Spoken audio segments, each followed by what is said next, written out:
കോമണറിനെ feature ചെയ്യാണ് വിത്ത് extra ordinary talents. എല്ലാം പറഞ്ഞാൽ അനുസരിക്കുന്ന കംപ്ലീറ്റ്ലി ഫ്ലെക്സിബിൾ ആയിട്ടുള്ള ഒരു അടിമയാണ് ടെക്നോളജി എന്നാണ് ഞാൻ വിചാരിച്ചത്.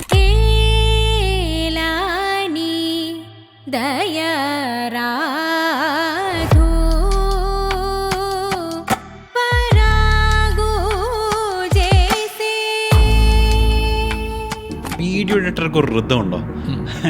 അത് ആ ഋതവും ഈ മ്യൂസിക്കൽ ഋതം തമ്മിൽ എന്തെങ്കിലും ബന്ധമുണ്ടോ? ആക്ടേഴ്സിന്റെ ഡയലോഗ്സ് എഡിറ്റ് ചെയ്യുന്നതിന് ഋതം വേണം. ആണോ? ഡെഫിനറ്റ്ലി. നമ്മളിപ്പോൾ കാണാറില്ല, ഇപ്പോൾ ഹോളിവുഡിലെയും ഇവിടെ ഉപയോഗിക്കുന്ന ക്യാമറയും ലെൻസൊക്കെ തന്നെയാണ് ഇവിടെ ഹോളിവുഡ് ഫിലിംസിലും യൂസ് ചെയ്യുന്നത്. പക്ഷേ ഇവിടത്തെയും അവിടത്തെയും ഒരു ക്വാളിറ്റി എന്തൊരു മാത്രം വ്യത്യാസമാണെന്നുള്ളൊരു ഏതൊരു സാധാരണ പ്രേക്ഷകനും മനസ്സിലാവില്ലേ? ആക്ച്വലി ഇവിടെ നമുക്ക് ആ ക്വാളിറ്റി വരാൻ ലാക്ക് ചെയ്യുന്ന കാര്യം എന്തൊക്കെയാണെന്നാണ് തോന്നിയിട്ടുള്ളത്. സായിപ്പ് സിനിമ 80% പേപ്പറിലാണ് ഉണ്ടാക്കുന്നത്. ഈ കളർ പാലറ്റ് വർക്ക് ഫ്ലോയിൽ വർക്ക് ചെയ്ത ഒരു സിനിമയും ഇല്ലേ ഇവിടെ ഇന്ത്യയിലോ? ഉണ്ടാവും, പക്ഷേ വളരെ കുറവ് നമ്പേഴ്സിലായിരിക്കും. ഫിലിം ക്രിയേറ്റ് ചെയ്യുക എന്നുള്ളതാണ്, ഡയറക്റ്റ് ചെയ്യുക എന്നുള്ള വാക്കിലും കൂടുതലായിട്ട് ഫിലിം ക്രിയേറ്റ് ചെയ്യുക എന്നുള്ളതാണ് എൻ്റെ ഒരു അൾട്ടിമേറ്റ് ഗോൾ. ഇനി അത് കളർ ഗ്രേഡിങ്ങിലോട്ട് വരുമ്പം ഇതിൻ്റെ ഒരു ഡാർക്ക് സൈഡ് എന്താണെന്ന് വെച്ചാൽ നമ്മൾ ലൈറ്റും കൂടി ഓഫ് ചെയ്തിട്ട് വർക്ക്. അതായത് ഒരു ഇരുട്ട് മുറിയിൽ ഒറ്റയ്ക്ക് ഈ ഇരുട്ടത്തിരുന്ന് ചെയ്യുക എന്ന് പറയുന്നത് ജനറലി ആർക്കും ഒരു കൈൻഡ് ഓഫ് ആൻസൈറ്റിയും ഡിപ്രഷനും ഒക്കെ ഉണ്ടാക്കുന്നതാണ്. ഗോഡാഡിയുടെ കോൾ സെൻറ്ററിൽ വിളിച്ചിട്ട് വേർഡ് പ്രസ് എന്ന് പറയുന്ന കാര്യം പഠിച്ച് അതിൻ്റെ അകത്ത് ഞാനൊരു വെബ്സൈറ്റ് ഉണ്ടാക്കി 9 ദിവസം കൊണ്ട് അപ്ലോഡ് ചെയ്തു. ഇന്ത്യൻ മ്യൂസിക് ഇൻഡസ്ട്രി പൈറസി കാരണമുള്ള ഒരു വർഷത്തെ ഇപ്പോൾ ഉള്ള ലോസ് എത്രയെന്നറിയാം? 30 lakhs എന്തെങ്കിലും. Indian music industry 1200 crores. അയ്യോ. എൻ്റെ ചാനലിൽ ആദ്യമായിട്ട് ഞാനൊരു കോമണറിനെ ഫീച്ചർ ചെയ്യാണ് വിത്ത് എക്സ്ട്രാ ഓർഡിനറി ടാലൻസ്. അയാളെ ഞാൻ എന്ത് പറഞ്ഞ് പരിചയപ്പെടുത്തുമെന്ന് എനിക്കിപ്പോഴും വലിയ ധാരണയില്ല. അദ്ദേഹം ഒരു വീഡിയോ എഡിറ്ററാണ്, അദ്ദേഹം ഒരു കളറിസ്റ്റാണ്, ഒരു ലിറിസിസ്റ്റാണ്, ഒരു ബ്രാൻഡ് പ്രൊമോട്ടറാണ്, ആൻഡ് മോർ ഓവർ ഒരു കമ്പോസറാണ്. As I said earlier, a commoner with extraordinary talent. Hi, നമസ്കാരം. എൻ്റെ കൂടെ Sreekumar Nair, thank you, founder of Cinema Saloon the post production studio അല്ലേ, കൊച്ചി. ഞാൻ എങ്ങനെ ഈ പറഞ്ഞ പോലെ പരിചയപ്പെടണമെന്ന് എനിക്ക് ഒരു ചെറിയൊരു കൺഫ്യൂഷൻ ഉണ്ട്. ഐ തിങ്ക് നിങ്ങൾക്ക് മനസ്സ് തുറക്കാം നിങ്ങളെ പറ്റി. ആരാണ് നിങ്ങൾ എന്ന് ഈ പരിചയമില്ലാത്ത ആൾക്കാർക്ക് ഒന്ന് പരിചയപ്പെടുത്തി കൊടുക്കുമോ? Yes, in simple words I am a storyteller. അതാണ് ഏറ്റവും ചുരുക്കി പറഞ്ഞാൽ. എഡിറ്റർ ആയതുകൊണ്ട് ഇങ്ങനെ എഡിറ്റ് ചെയ്താണ് ശീലം കൂടുതൽ. അതെ. സോ എനിക്ക് എപ്പോഴും ഷോർട്ടസ്റ്റ് ഫോമാണ് എപ്പോഴും ഇഷ്ടം. പറയാൻ ആഗ്രഹം. എന്തൊക്കെയാണ് അപ്പം നിങ്ങൾ ചെയ്യുന്നത്? ഇതൊക്കെ എല്ലാം കൂടെ ഒരാൾ എങ്ങനെ ചെയ്യുക? അത് ആൾക്കാർക്ക് ഭയങ്കര ഡൗട്ടായിരിക്കും. പക്ഷെ ഇതെല്ലാമാണെന്ന് പറയുന്ന സമയത്ത് അപ്പം ഇതിലൊക്കെ ചിലപ്പോൾ ഒരു ആവറേജ് മാത്രമായിട്ടുള്ള ഒരാളാണെന്ന് ചിലപ്പോൾ ആൾക്കാർ വിചാരിക്കും. അങ്ങനെ ഒരു ആവറേജ് ആളല്ലല്ലോ. അത് ഞാനല്ല പറയണ്ടേ, but I have tried myself. അതായത് ഇപ്പം ഞാൻ ആസ് എ ട്രെയിനർ എപ്പോഴും പറയുന്നൊരു കാര്യം, ഇപ്പം എൻ്റെ അടുത്ത് വരുന്ന സ്റ്റുഡൻസിനോട് പറയുന്നൊരു കാര്യം എന്ന് പറഞ്ഞാൽ squeeze me, utilise me the best എന്ന് പറയണം. അതുപോലെ തന്നെ ഇപ്പോൾ എൻ്റെ കൂടെ വർക്ക് ചെയ്യുന്ന ആൾക്കാരാണെങ്കിലും അല്ലെങ്കിൽ എന്തെങ്കിലും ഒരു പ്രോഡക്റ്റ് ഞാൻ ഉപയോഗിക്കുകയാണെങ്കിലും I try to utilise the best. മനസ്സിലായില്ലേ? അതായത് അതിൻ്റെ മാക്സിമം എന്താണ് പുഷ് ചെയ്യേണ്ടത് എന്ന് ഞാൻ ട്രൈ ചെയ്യാറുണ്ട്. ഒരിക്കലും ഒരു എൻജിനീയറിൻ്റെ സ്റ്റുഡിയോയിൽ വന്നിങ്ങനെ കണക്ഷൻസ് എല്ലാം നോക്കി കഴിഞ്ഞപ്പം എന്നോട് ചോദിച്ചു, ഒരു ലാപ്ടോപ്പിൻ്റെ കണക്ഷൻസ് കണ്ടിട്ട് എൻ്റെ അടുത്ത് ചോദിച്ചു, ഇതിലും ഭേദം ബലാത്സംഗം ചെയ്തുകൂടെ എന്ന് ചോദിച്ചു. എന്നുവെച്ചാൽ അത്രയും കൂടുതൽ കണക്ഷൻസ് വെച്ച് എക്സ്പെരിമെൻറ്റ് ചെയ്യുന്നുണ്ട്. അപ്പോൾ എന്ത് കിട്ടിക്കഴിഞ്ഞാലും മാക്സിമം യൂട്ടിലൈസ് ചെയ്യുക എന്നുള്ളത് ഞാൻ ട്രൈ ചെയ്തിട്ടുണ്ട്. സോ ഈ സെയിം കാര്യം തന്നെ മാക്സിമം എക്സ്പ്ലോർ ചെയ്യാനും ട്രൈ ചെയ്തിട്ടുണ്ട്. അപ്പോൾ ആർട്ട് എന്ന് പറയുന്ന ഒരു കാര്യം ഏതെല്ലാം രീതിയിൽ എക്സ്പ്ലോർ ചെയ്യാൻ പറ്റുമോ അതെല്ലാം ഞാൻ ട്രൈ ചെയ്തിട്ടുണ്ട്. അപ്പോൾ എനിക്ക് മനസ്സിലായത് എൻ്റെ ജേർണിയിൽ ഏറ്റവും സപ്പോർട്ടീവായിരുന്നത് ആകുന്നത് ടെക്നോളജിയാണ്. അപ്പോൾ ടെക്നോളജിയെ ഞാൻ കാണുന്നത് ആസ് എ സ്ലേവ്, ഒരു അടിമയാണ്. അതായത് ഏറ്റവും എല്ലാം പറഞ്ഞാൽ അനുസരിക്കുന്ന, അല്ലെങ്കിൽ നമ്മൾക്ക് കംപ്ലീറ്റ്ലി ഫ്ലെക്സിബിൾ ആയിട്ടുള്ള ഒരു അടിമയാണ് ടെക്നോളജി എന്നാണ് ഞാൻ വിചാരിച്ചിട്ടുള്ളത്. അപ്പോൾ ഈ ടെക്നോളജിയെ ക്രിയേറ്റിവിറ്റി എൻഹാൻസ് ചെയ്യാൻ വേണ്ടിയിട്ടാണ് ഞാൻ ട്രൈ ചെയ്തിട്ടുള്ളത്. അപ്പോൾ ഞാൻ പുഷ് ചെയ്തിട്ടുള്ള ടെക്നോളജിയാണ്. കൂടുതൽ എക്സ്പെരിമെൻ്റ് ചെയ്തുകൊണ്ടിരിക്കുന്നത് ക്രിയേറ്റിവിറ്റിയാണ്. ഓക്കെ. ഇപ്പം നിങ്ങൾ കേട്ടുകൊണ്ടിരിക്കുന്ന ആൾക്കാർക്ക് ചെറിയൊരു കൺഫ്യൂഷൻ വരും. അതായത് ഇയാൾ കുറേ സ്ഥലങ്ങളിലൊക്കെ പോയി കുറേയധികം മേഖലകളൊക്കെ ടച്ച് ചെയ്ത് ഇപ്പം എൻ്റെ ഫ്രണ്ടിലിരിക്കുന്ന ഒരു മ്യൂസിക് കമ്പോസറായിട്ടാണ്. നമുക്ക് ആ മ്യൂസിക് കേൾപ്പിച്ചിട്ട് ബാക്കി പറയാം അല്ലേ? ചെറിയൊരു പ്രാന്തനാണ്. അപ്പോൾ ആ പ്രാന്തൻ ഉണ്ടാക്കിയെടുത്തിട്ടുള്ളൊരു ക്രിയേറ്റിവിറ്റി ആ മ്യൂസിക്കില്ല, അത് നമുക്ക് ബാക്കി കേട്ടിട്ട് നമുക്ക് ബാക്കി സംസാരിക്കാം. കേൾപ്പിക്കട്ടെ? യെസ്. അദ്ദേഹത്തിൻ്റെത് ഈ തേർഡിന് റിലീസ് ആയിട്ടുള്ള ഒരു മ്യൂസിക് കമ്പോസിഷനാണ് നമ്മൾ കേൾക്കാൻ പോകുന്നത്. അത് കഴിഞ്ഞിട്ട് നമുക്ക് ബാക്കി സംസാരിക്കാം.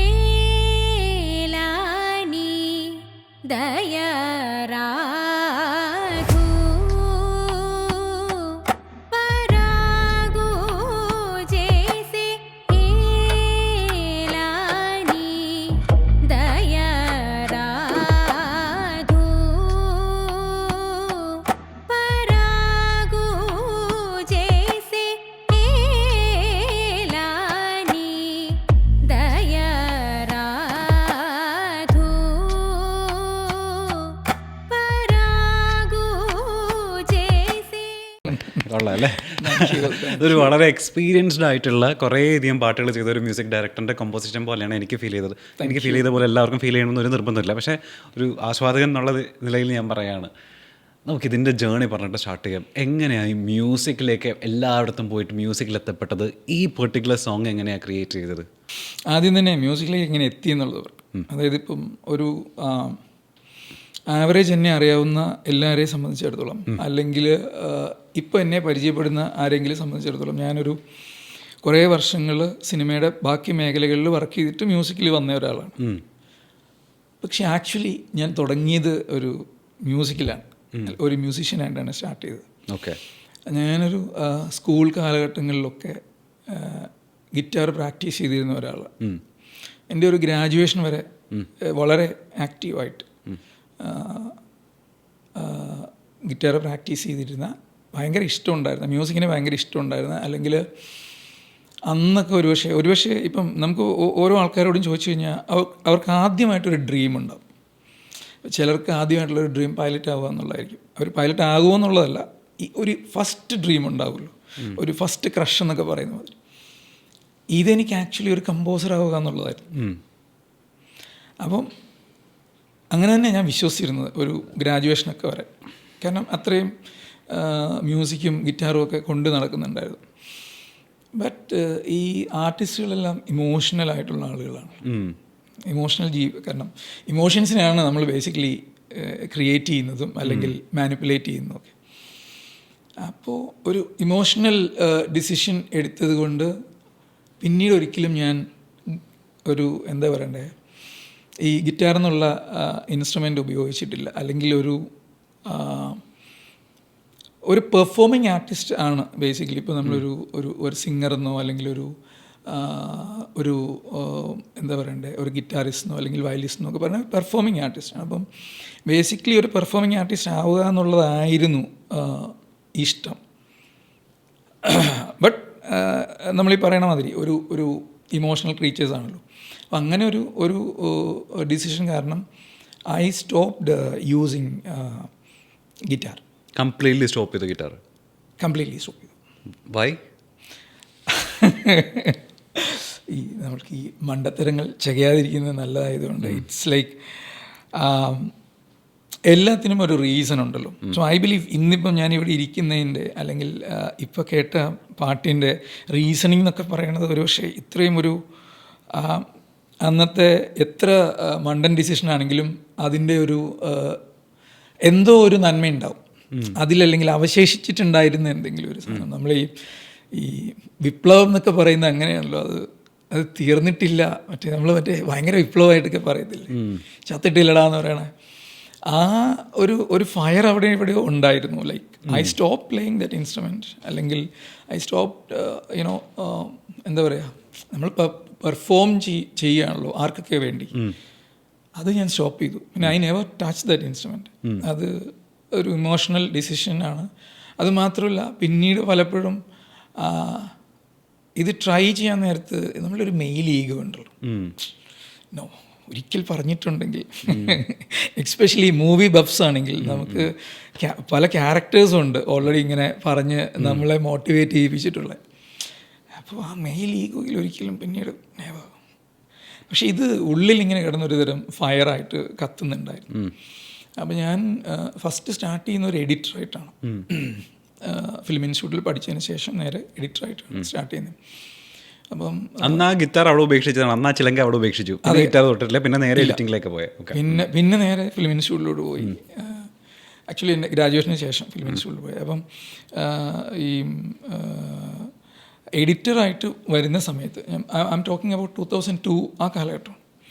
അപ്പോൾ അന്നൊക്കെ എന്ന് പറഞ്ഞാൽ ഇന്നത്തെ പോലെയല്ല, എക്സ്പോർട്ടിങ് റെൻഡറിങ് എന്നൊക്കെ പറഞ്ഞിട്ട് ഭയങ്കര ടൈം എടുക്കുന്ന കാര്യങ്ങളാണ്. അതായത് പലപ്പോഴും വലിയ നോളജ് ഇല്ലാത്ത ക്ലയൻസിനോടൊക്കെ ഇതൊക്കെ പറഞ്ഞ് പറ്റിക്കാനും പറ്റുമായിരുന്നു എക്സ്പോർട്ട് ചെയ്യാൻ. കാരണം അത്രയും ടൈം എടുക്കുന്ന ഒരു പ്രോസസ്സായിരുന്നു. ചിലപ്പോൾ 2 മണിക്കൂർ 3 മണിക്കൂർ 8-10 മണിക്കൂറൊക്കെ എടുക്കും. അപ്പോൾ ഈ സമയത്ത് ബേസിക്കലി ഈ നമ്മൾക്ക് പ്രത്യേകിച്ച് വേറെ ജോലിയൊന്നും ചെയ്യാനില്ല, ഇത് എക്സ്പോർട്ടിങ് നടക്കും. അപ്പോൾ ആ സമയത്ത് ഞാൻ എന്ത് ചെയ്യുന്നു വെച്ചാൽ ഈ ഫ്രൂട്ടി ലൂപ്പ് ഒക്കെ മാതിരിയുള്ള സോഫ്റ്റ്വെയർസ് ഉണ്ട്, ലൂപ്പ് സോഫ്റ്റ്വെയർസ്, സൗണ്ട് സോഫ്റ്റ്വെയർസ് ഉണ്ട്. ഇത് എക്സ്പെരിമെൻ്റ് ചെയ്തു. കാരണം ഉള്ളിലെന്തായാലും ഇതെവിടെയൊക്കെ ഉണ്ട്, ഇതിനോടുള്ള ഭയങ്കരമായിട്ടുള്ള ഇഷ്ടമുണ്ട്. അത് മാത്രമല്ല, ഐ ബിലീവ് ഞാനൊരു ഭയങ്കര നല്ലൊരു മ്യൂസിക് ലിസണറാണ്, അല്ലെങ്കിൽ ഒരു നമ്മൾ ആസ്വാദകൻ എന്നൊക്കെ പറയില്ല. എനിക്ക് എല്ലാ തരത്തിലുള്ള എല്ലാ ജോണേഴ്സിലുള്ള മ്യൂസിക്കും എല്ലാ നാട്ടിലുമുള്ള എല്ലാ ഭാഷയിലുമുള്ള എല്ലാ കൾച്ചറിലുള്ളതൊക്കെ ഭയങ്കര ഇഷ്ടമാണ്. അപ്പോൾ ഇതെല്ലാം ഇത് റെഗുലറായിട്ട് കേൾക്കുകയും അതുപോലെ എക്സ്പെരിമെൻ്റ് ചെയ്യുകയും ചെയ്യുന്നുണ്ടായിരുന്നു. ഇനിഷ്യലി അത് ഈ ഫ്രൂട്ടി ലൂപ്സ് എന്നുള്ള സോഫ്റ്റ്വെയറിൽ സ്റ്റാർട്ട് ചെയ്തു. പിന്നീട് ആപ്പിളിൻ്റെ ഒരു സൗണ്ട് ഡിസൈനിങ് സോഫ്റ്റ്വെയർ ഉണ്ടായിരുന്നു, സൗണ്ട് ട്രാക്ക് പ്രോ. അത് കഴിഞ്ഞ് ഗാരേജ് ബാൻഡ്, പിന്നെ ലോജിക് പ്രോ. ഈ സോഫ്റ്റ്വെയർസ് എല്ലാം പാരലലി ആസ് ആൻ എഡിറ്റർ, അതിനുശേഷം പിന്നീട് കളറിസ്റ്റ് ആകുമ്പോൾ ഈ സമയത്തൊക്കെ എൻ്റെ എൻ്റർടൈൻമെൻ്റ് എന്ന് പറയുന്നത്, അല്ലെങ്കിൽ എൻ്റെ ലിഷർ ടൈം എന്ന് പറയുന്നത് മ്യൂസിക്കിൽ എക്സ്പെരിമെൻ്റ് ചെയ്യുക എന്നുള്ളതാണ്. അപ്പോൾ ഇത് എക്സ്പെരിമെൻ്റ് ചെയ്യും. അപ്പോൾ ഇത് എന്തിനാണെന്ന് ചോദിച്ചാൽ അറിയില്ല. ഇപ്പോൾ എൻ്റെ കരിയറിൻ്റെ ഏർലി ഫേസിലുണ്ടായിരുന്ന സുഹൃത്തുക്കളാണ് ദിലീഷ് പോത്തൻ, ശ്യാം പുഷ്കരൻ, ദിലീഷ് നായർ, അവരൊക്കെ. അപ്പോൾ ആ സമയത്ത് എൻ്റെ സ്റ്റുഡിയോയിലാണ് നോർമലി ഒരു മീറ്റിംഗ് പ്ലേസ് എന്ന് പറഞ്ഞാൽ എല്ലാവരും വരും. കാരണം അവിടെ സ്റ്റുഡിയോയും ഫെസിലിറ്റീസും ഒക്കെ ഉള്ളതുകൊണ്ട് ഇവരെല്ലാവരും വരുന്നത്. അപ്പോൾ ചില സമയത്ത് ഇവരെ കണ്ടില്ലെങ്കിൽ ഞാൻ ഫോണൊക്കെ വിളിച്ചു കഴിഞ്ഞാൽ ഇവർ തമാശയ്ക്ക് ഇവർ തമ്മിൽ പറയും, അങ്ങോട്ട് പോകണ്ട, അവൻ മറ്റേ പാട്ട് കേൾപ്പിക്കും. കാരണം പ്രത്യേകിച്ച് റീസണിങ് ഒന്നുമില്ല, ഇങ്ങനെ പാട്ടൊക്കെ ഉണ്ടാക്കും, ഇങ്ങനെ പാട്ട് കേൾപ്പിക്കും എന്നുള്ളത്. അപ്പോൾ എനിക്കും അറിയില്ലായിരുന്നു ഇത് എന്തിനാണ് ഇത് ഉണ്ടാക്കുന്നത്. കാരണം ആസ് എൻ എഡിറ്റർ എനിക്ക് പ്രത്യേകിച്ച് വലിയ യൂസ് ഒന്നുമില്ല. ഇപ്പോൾ ചില ഇമോഷണൽ സീനുകളൊക്കെ നമ്മൾ എഡിറ്റ് ചെയ്യുന്ന സമയത്ത് ഒരു ബാക്ക്ഗ്രൗണ്ട് മ്യൂസിക്കൊക്കെ ഉണ്ടെങ്കിൽ നല്ലതാണ്. പക്ഷേ ധാരാളം OSTs ഒക്കെ അവൈലബിൾ ആയതുകൊണ്ട് എനിക്ക് ടെക്നിക്കലി ഇതിൻ്റെ യൂസേജ് ഒന്നും ഇല്ലായിരുന്നു. പക്ഷേ ഞാനിത് എക്സ്പെരിമെൻ്റ് ചെയ്യുന്നുണ്ടായിരുന്നു. അപ്പം ഈ ടെക്നോളജി മാറുന്നതനുസരിച്ച് എനിക്കിതിൻ്റെ ഈസ് ഭയങ്കര കൂടുതലായിട്ട് വന്നു. കാരണം ടെക്നോളജി അഡാപ്റ്റ് ചെയ്യാൻ പറ്റും. പ്രത്യേകിച്ച് ഈ ലൂപ്പ് സൗണ്ട്സൊക്കെ വച്ച് വർക്ക് ചെയ്യുമ്പം അത്ര ഗംഭീര മ്യൂസീഷ്യൻ ആവണമെന്ന് നിർബന്ധമൊന്നുമില്ല. ഇല്ലെങ്കിൽ തന്നെ നമുക്കൊരു നല്ലൊരു സൗണ്ട് സെൻസും അത്യാവശ്യം ക്ഷമയും, പിന്നെ ഐ ബിലീവ് ലൈക്ക് എന്താ പറയണ്ടേ, അതിനായിരിക്കും എന്താ പറയണ്ടേ, ഭാഗ്യമെന്നോ അങ്ങനെയൊക്കെ പറയുന്നത്. അപ്പോൾ ഇതെല്ലാം കൂടി ചേർന്ന് വന്നു കഴിയുമ്പോഴത്തേക്കും നമുക്കൊരു സംഭവം കിട്ടും. അപ്പോൾ ഇതാണ് എക്സ്പെരിമെൻറ്റിൻ്റെ സ്റ്റാർട്ടിങ്. അപ്പോൾ എക്സ്പെരിമെൻറ്റ് പിന്നീട് പ്രോഗ്രസ് ചെയ്യുന്നതനുസരിച്ച് ടെക്നോളജി പ്രോഗ്രസ് ചെയ്തു. ടെക്നോളജി പ്രോഗ്രസ് ചെയ്യുമ്പോൾ നമുക്ക് കൂടുതലായിട്ട് എക്സ്പ്രസ് ചെയ്യാൻ പറ്റുന്നുണ്ടായിരുന്നു. അപ്പോൾ ഈ പഴയ ഉള്ളിലുണ്ടായിരുന്ന മ്യൂസിക്കൊക്കെ തിരിച്ച് പുറത്ത് വന്നു എന്നേ ഉള്ളൂ. അപ്പം തുടങ്ങിയത് മ്യൂസീഷ്യനായിട്ട് തന്നെ ആയിരുന്നു, ഇപ്പോൾ എത്തി നിൽക്കുന്നത് മ്യൂസീഷ്യനായിട്ട്. ഞാൻ പറയട്ടെ, നമ്മൾ ഈ കേട്ട പാട്ട് ഇപ്പോൾ നമ്മളൊരു 30 to 40 seconds ഉള്ള ഒരു ചെറിയൊരു ശകലം കാണിച്ചു. ഇതിൻ്റെ ഫുള്ള് ലെങ്ത് വീഡിയോ നമുക്ക് എവിടെയാണ് കേൾക്കാൻ പറ്റുക എന്നുള്ളതും കൂടെ ഒന്ന് പറഞ്ഞേക്ക്. ഇത് ഈ ജൂലൈ 3 മുതൽ എല്ലാ മ്യൂസിക് പ്ലാറ്റ്ഫോംസിലും അവൈലബിൾ ആയിരിക്കും. ITunes, Apple Music, Spotify, Jio Saavn, എല്ലാ കോമൺ, ആമസോൺ മ്യൂസിക്, യൂട്യൂബ് എല്ലായിടത്തും അവൈലബിൾ ആണ്.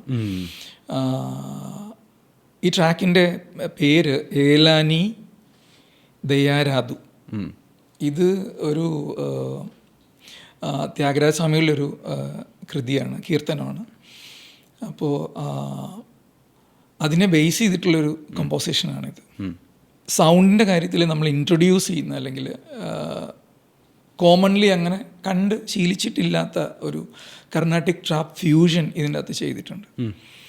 അപ്പോൾ ഞാൻ ആദ്യം തന്നെ ഇതൊരു ശരിക്കും ഭയങ്കര സ്പിരിച്വൽ ആയിട്ടുള്ളൊരു ട്രാക്കാണ്. ഓക്കെ. അപ്പം ആ സ്പിരിച്വാലിറ്റി മെയിൻറ്റെയിൻ ചെയ്തുകൊണ്ടുള്ള ഒരു സ്പിരിച്വൽ എക്സ്പീരിയൻസ് ക്രിയേറ്റ് ചെയ്യാനാണ് ട്രൈ ചെയ്തിട്ടുള്ളത്. അപ്പോൾ സൗണ്ട് സ്കേപ്പിംഗ് ഇതിനകത്ത് വളരെ ഇമ്പോർട്ടൻ്റ് ആണ്. ഇപ്പോൾ നോർമലി ഇതിലല്ല, എൻ്റെ കോമ്പോസിഷൻസിലെല്ലാം ഞാൻ മാക്സിമം അല്ല മിനിമം ഇൻസ്ട്രുമെൻറ്റ്സ് ആണ് ഉപയോഗിക്കുന്നത്. എന്ന് വെച്ചാൽ അതിനകത്ത് ഓരോ സൗണ്ട്സും സ്പെസിഫിക് ആയിട്ട് കേൾക്കുക എന്ന് പറയുന്ന ഒരു കാര്യമുണ്ടല്ലോ. അപ്പോൾ അത് തന്നെയാണ് ഇതിനകത്തും ട്രൈ ചെയ്തിട്ടുള്ളത്. അപ്പോൾ അത് തന്നെ ഇതിനകത്ത് മ്യൂസ് ചെയ്തിരിക്കുന്നത്. അതേപോലെ തന്നെ ഈ ട്രാപ്പ് മിക്സ് ചെയ്തിരിക്കുന്നത് എനിക്കൊരു പുതിയ എക്സ്പീരിയൻസ് ആണ്. പിന്നെ ഇത് കേട്ട ആൾക്കാർക്കും ഈ പറഞ്ഞ മാതിരി അതൊരു എൻ്റെ ഒരു ഡിഫറെൻ്റ് ഒരു സൗണ്ടിങ് എക്സ്പീരിയൻസ് എല്ലാ ട്രാക്കിലും ഞാൻ ട്രൈ ചെയ്യുന്നുണ്ട്.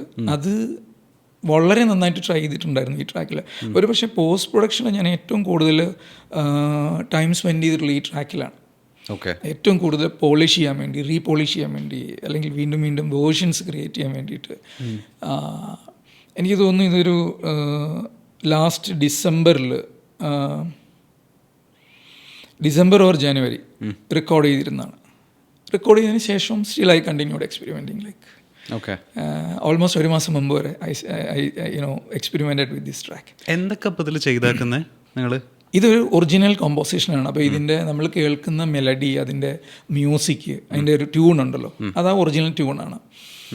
അതിൽ ഒരു ലെറ്റ്സ് എ റീമിക്സ് എന്നോ അല്ലെങ്കിൽ ഫ്യൂഷൻ എന്നോ അല്ലെങ്കിൽ ഒരു റീ ഇമാജിനേഷൻ എന്നോ ഒക്കെ പറയാവുന്ന രീതിയിലുള്ള ഒരു മ്യൂസിക് റിവിഷനാണ് ചെയ്തിരിക്കുന്നത്.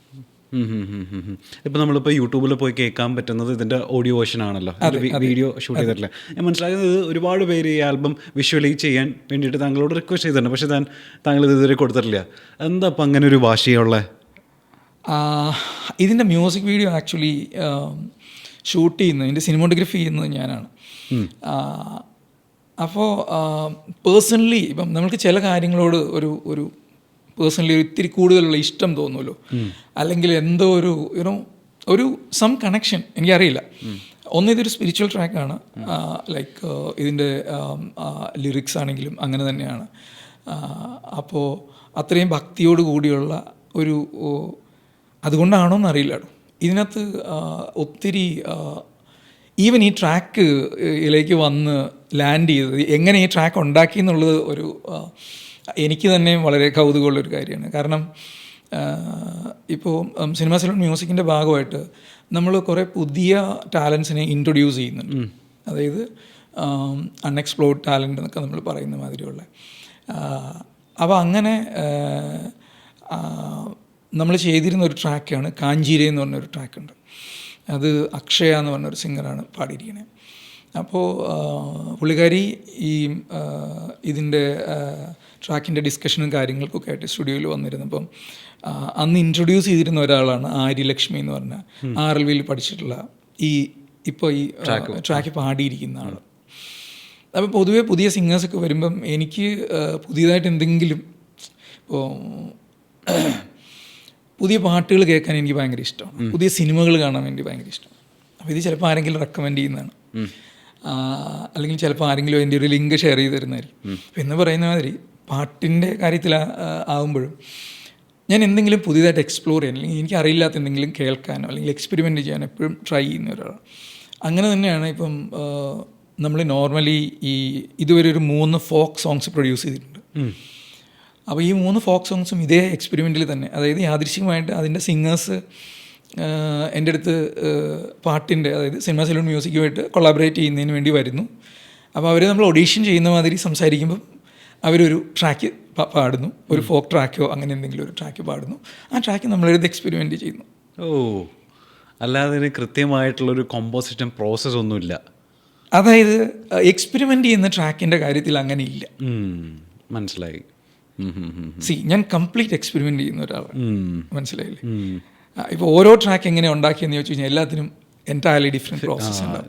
പക്ഷേ അതിൻ്റെ കൂട്ടത്തിൽ തന്നെ ഫോക്കിൻ്റെ കാര്യത്തിൽ എനിക്ക് തോന്നിയിട്ടുള്ളത് പലതും ഇപ്പോൾ ബ്രദറിൻ്റെ നാട് എവിടെയാണ്, അല്ലെങ്കിൽ ആ നാട്ടിൻ്റെ റൂട്ട്സ് എവിടെയാണ്, അവിടെ കേട്ടിട്ടുള്ള പഴയ പാട്ടുകളായിരിക്കില്ല എൻ്റേത്, അതായിരിക്കില്ല വേറൊരാളുടേത്.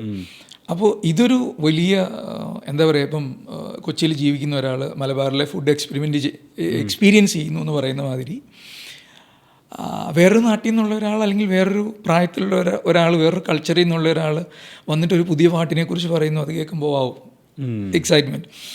അപ്പോൾ ഈ രീതിയിലാണ് ആക്ച്വലി ഞാൻ പറഞ്ഞിരുന്നത്.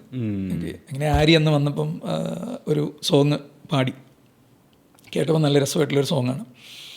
അപ്പോൾ തന്നെ ഞാൻ യൂട്യൂബിൽ അത് സെർച്ച് ചെയ്ത് നോക്കി. കാരണം ബേസിക്കലി നമ്മളൊരു ട്രാക്ക് വർക്ക് ചെയ്യുമ്പം ഇത് യൂട്യൂബിൽ അവൈലബിൾ ആണോ, അല്ലെങ്കിൽ എത്ര പേര് ഇത് ചെയ്തിട്ടുണ്ട്, റിവൈസ്ഡ് ആയിട്ട് ചെയ്തിട്ടുണ്ടെന്നുള്ള അറിയണമല്ലോ. അതിനുവേണ്ടി നോക്കിക്കഴിഞ്ഞപ്പം നിറയെ ആൾക്കാർ ചെയ്തിട്ടുണ്ട്. അപ്പോൾ ഒത്തിരി ആൾക്കാർ ചെയ്തിട്ടുള്ള ഒരു ട്രാക്കാണ് ആരി കൊണ്ടുവന്നത്. അപ്പോൾ ഞാൻ പറഞ്ഞു സോറി, അത് നമ്മൾ എക്സ്പെരിമെൻറ്റ് ചെയ്യുന്നത് ഒരു കാര്യമില്ല, എനിക്ക് അതിൻ്റെ അതൊരു എക്സൈറ്റ്മെൻറ്റും ഇല്ല.